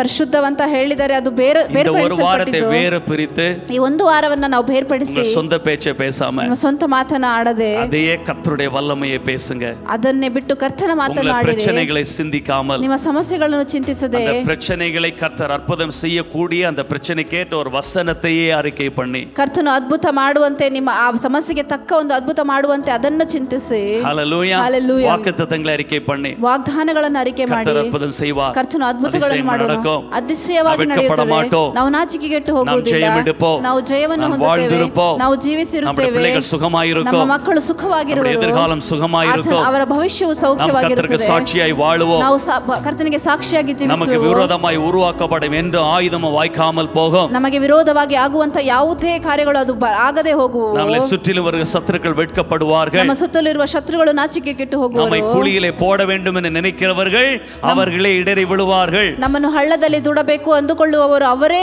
ಎಡವಿ கர்த்தர் எனக்கு ಬೀಳುವರು. வெளிச்சம், ಕರ್ತನು ನನಗೆ ಪ್ರಕಾಶ, கர்த்தர் ரட்சிப்பு, ಆತನೇ ನನ್ನ கர்த்தரே ರಕ್ಷಣೆ, என் துருகம், ನನ್ನ ದುರ್ಗವು, அப்படி என்று சொல்லி ಹೀಗೆಲ್ಲ ಹೇಳಿ வாக்குத்தத்தங்களை, ವಾಗ್ದಾನಗಳನ್ನ, தரிசனத்தை, ದರ್ಶನಗಳನ್ನ, கர்த்தர் கொடுத்த கனவுகளை, ಕರ್ತನು ಕೊಟ್ಟ ಕನಸುಗಳನ್ನ, உங்கள் விசுவாசத்தை, ನಿಮ್ಮ ನಂಬಿಕೆಯನ್ನ அறிக்கை செய்ய, ಅದನ್ನು ಅರಿಕೆ ಮಾಡುತ್ತಾ, உங்கள் வீடு, ನಿಮ್ಮ ಮನೆಯು, உங்களுடைய சரீரம், ನಿಮ್ಮ ಶರೀರವು தெய்வ பிரசன்னத்தை அந்த இடத்துல நிரப்ப ದೇವರ ಪ್ರಸನ್ನತೆಯನ್ನು ಆ ಸ್ಥಳದಲ್ಲಿ ತುಂಬಿಸಲು ಆರಂಭಿಸುತ್ತದೆ. ஹல்லேலூயா. ಹಲ್ಲೆಲೂಯಾ. என்ன பிரச்சனை வந்தாலும், ಯಾವುದೇ ಸಮಸ್ಯೆ ಬಂದರೂ, யார் என்ன பிரச்சனையை கொண்டு வந்தாலும், ಯಾರೇ ಯಾವ ಸಮಸ್ಯೆಯನ್ನು ತಂದರೂ, புதுசா பிரச்சனையை பிசாசு கொண்டு வந்தாலும், ಹೊಸದಾಗಿ ಸೈತಾನನ ಸಮಸ್ಯೆಗಳನ್ನು ತಂದರು, அதற்கு ரியாக்ஷன் என்னது? ಅದಕ್ಕೆ ರಿಯಾಕ್ಷನ್ ಏನು? ஓ, இது ஹோலி வீக், ಇದು ಪರಿಶುದ್ಧ ವಾರ, Fasting week. ಇದು ಉಪವಾಸದ ವಾರ, சிந்தனையிலே ஃபாஸ்டிங். ನನ್ನ ಚಿಂತನೆಯಲ್ಲಿ ಫಾಸ್ಟಿಂಗ್. நான் சொந்த சிந்தனையை பேச மாட்டேன், ನಾನು ಸ್ವಂತ ಚಿಂತನೆಯನ್ನು ಮಾತನಾಡುವುದಿಲ್ಲ, ಸ್ವಂತವಾಗಿ ಚಿಂತಿಸುವುದಿಲ್ಲ, ஃபில்டர் பண்ணுகிறேன். ಅದನ್ನ ಫಿಲ್ಟರ್ கர்த்தர் சொன்ன ಮಾಡುತ್ತೇನೆ. வாக்குத்தத்தம், ಕರ್ತನ ಕೊಟ್ಟ ವಾಗ್ದಾನಗಳು, கர்த்தருடைய வார்த்தை, ಕರ್ತನ ಮಾತುಗಳು, கர்த்தர் எனக்கு வைத்திருக்கிற திட்டங்கள், ಕರ್ತನು ನನಗಾಗಿ ಇಟ್ಟಿರುವಂತಹ அதுதான் ಪ್ಲಾನ್, நடக்கும். ಇದೆಲ್ಲವೂ கை ನಡೆಯುತ್ತದೆ. வைத்து சொல்லுவோமா, கர்த்தர் எனக்கு வைத்திருக்கிறதா, ಕರ್ತರು எனக்கென்று வைத்திருக்கிறது, அதுதான் நடக்கும். அதுதான் நடக்கும். யாரும் அதை பறிக்க முடியாது. யாரும் அதை பறிக்க முடியாது. கவர்மெண்ட் எக்கனாமி டவுன் ஆனாலும், எக்கனாமிக் டவுன் சொல்லுங்க, ஆனாலும், கை வைத்து சொல்லுங்க, சூழ்நிலைகள் மோசமானாலும், சூழ்நிலைகள் மோசமானாலும், கம்பெனி டவுன் ஆனாலும், டாக்டர் ரிப்போர்ட் மோசமானாலும், டாக்டர் ரிப்போர்ட் கர்த்தர் மோசமானாலும், எனக்கு என்று வைத்திருக்கிறது, கர்த்தர் எனக்கென்று அதுதான் வைத்திருக்கிறது, நடக்கும். அதுதான் நடக்கும். அதை தான் பேசுவேன், அதை தான் நான் அதை பேசுவேன், நான் நம்புகிறேன். அதை நான் நம்புகிறேன். தேவனுடைய பிரசன்னம் என் மேல் இருக்கும்போது, தேவனுடைய பிரசன்னம் என் மேல் எனக்கென்று இருக்கும்போது, கர்த்தர் வைத்தது, எனக்கென்று கர்த்தர் எனக்கென்று வைத்தது, கர்த்தர் நிர்ணயித்தது, எனக்கென்று கர்த்தர் அதுதான் நிர்ணயித்தது, நடக்கும். அதுதான் யாரும் நடக்கும். அதை பறிக்க முடியாது, யாரும் அதை பறிக்க யாரும் முடியாது, அதை மாற்ற முடியாது. யாரும் அதை மாற்ற கர்த்தர் முடியாது. என்னோடு இருக்கிறார். கர்த்தர் என்னோடு நான் இருக்கிறார். வாலாகாமல் தலையாகி, நான் வாலாகாமல் தலையாகி, கீழாகாமல் மேலாகி, கீழாகாமல் மேலாகி, எப்பொழுதும் எல்லா இடங்களிலும் கிறிஸ்துவுக்கு சாட்சியாக, கிறிஸ்துவுக்கு இலை சாட்சியாக, உதிராதிருக்கிற மரத்தை போல இலை உதிராதிருக்க மரத்தை போல வாழ்ந்து சுகமாயிருப்பேன். வாழ்ந்து நான் சுகமாயிருப்பேன். செய்வது எல்லாம் வாய்க்கும். நான் செய்வதெல்லாம் எனக்கு வாய்க்கும். விரோதமாய் நிற்கிற எனக்கு விரோதமாய் அசுத்த நிற்கிற ஆவிகள், அசுத்த என் ஆவிகள், வளர்ச்சியை தடை பண்ணுகிற என் வளர்ச்சியை தடை பேய் பண்ணுகிற பிசாசுகள், பேய் பிசாசுகள், பொறாமை எரிச்சல்கள், பொறாமை எரிச்சல்கள், எதுவும் என்னை தடை பண்ண முடியாது. எதுவும் என்னை தடை பண்ண முடியாது. கர்த்தருடைய பிரசன்னத்திற்குள்ளே, கர்த்தருடைய பிரசன்னத்துக்குள்ளே, கர்த்தருடைய அபிஷேகத்துக்குள்ளே கர்த்தருடைய நான் அபிஷேகத்துக்குள்ளே இருக்கிறேன். நான் இருக்கிறேன். எழுந்து நின்று தேவனே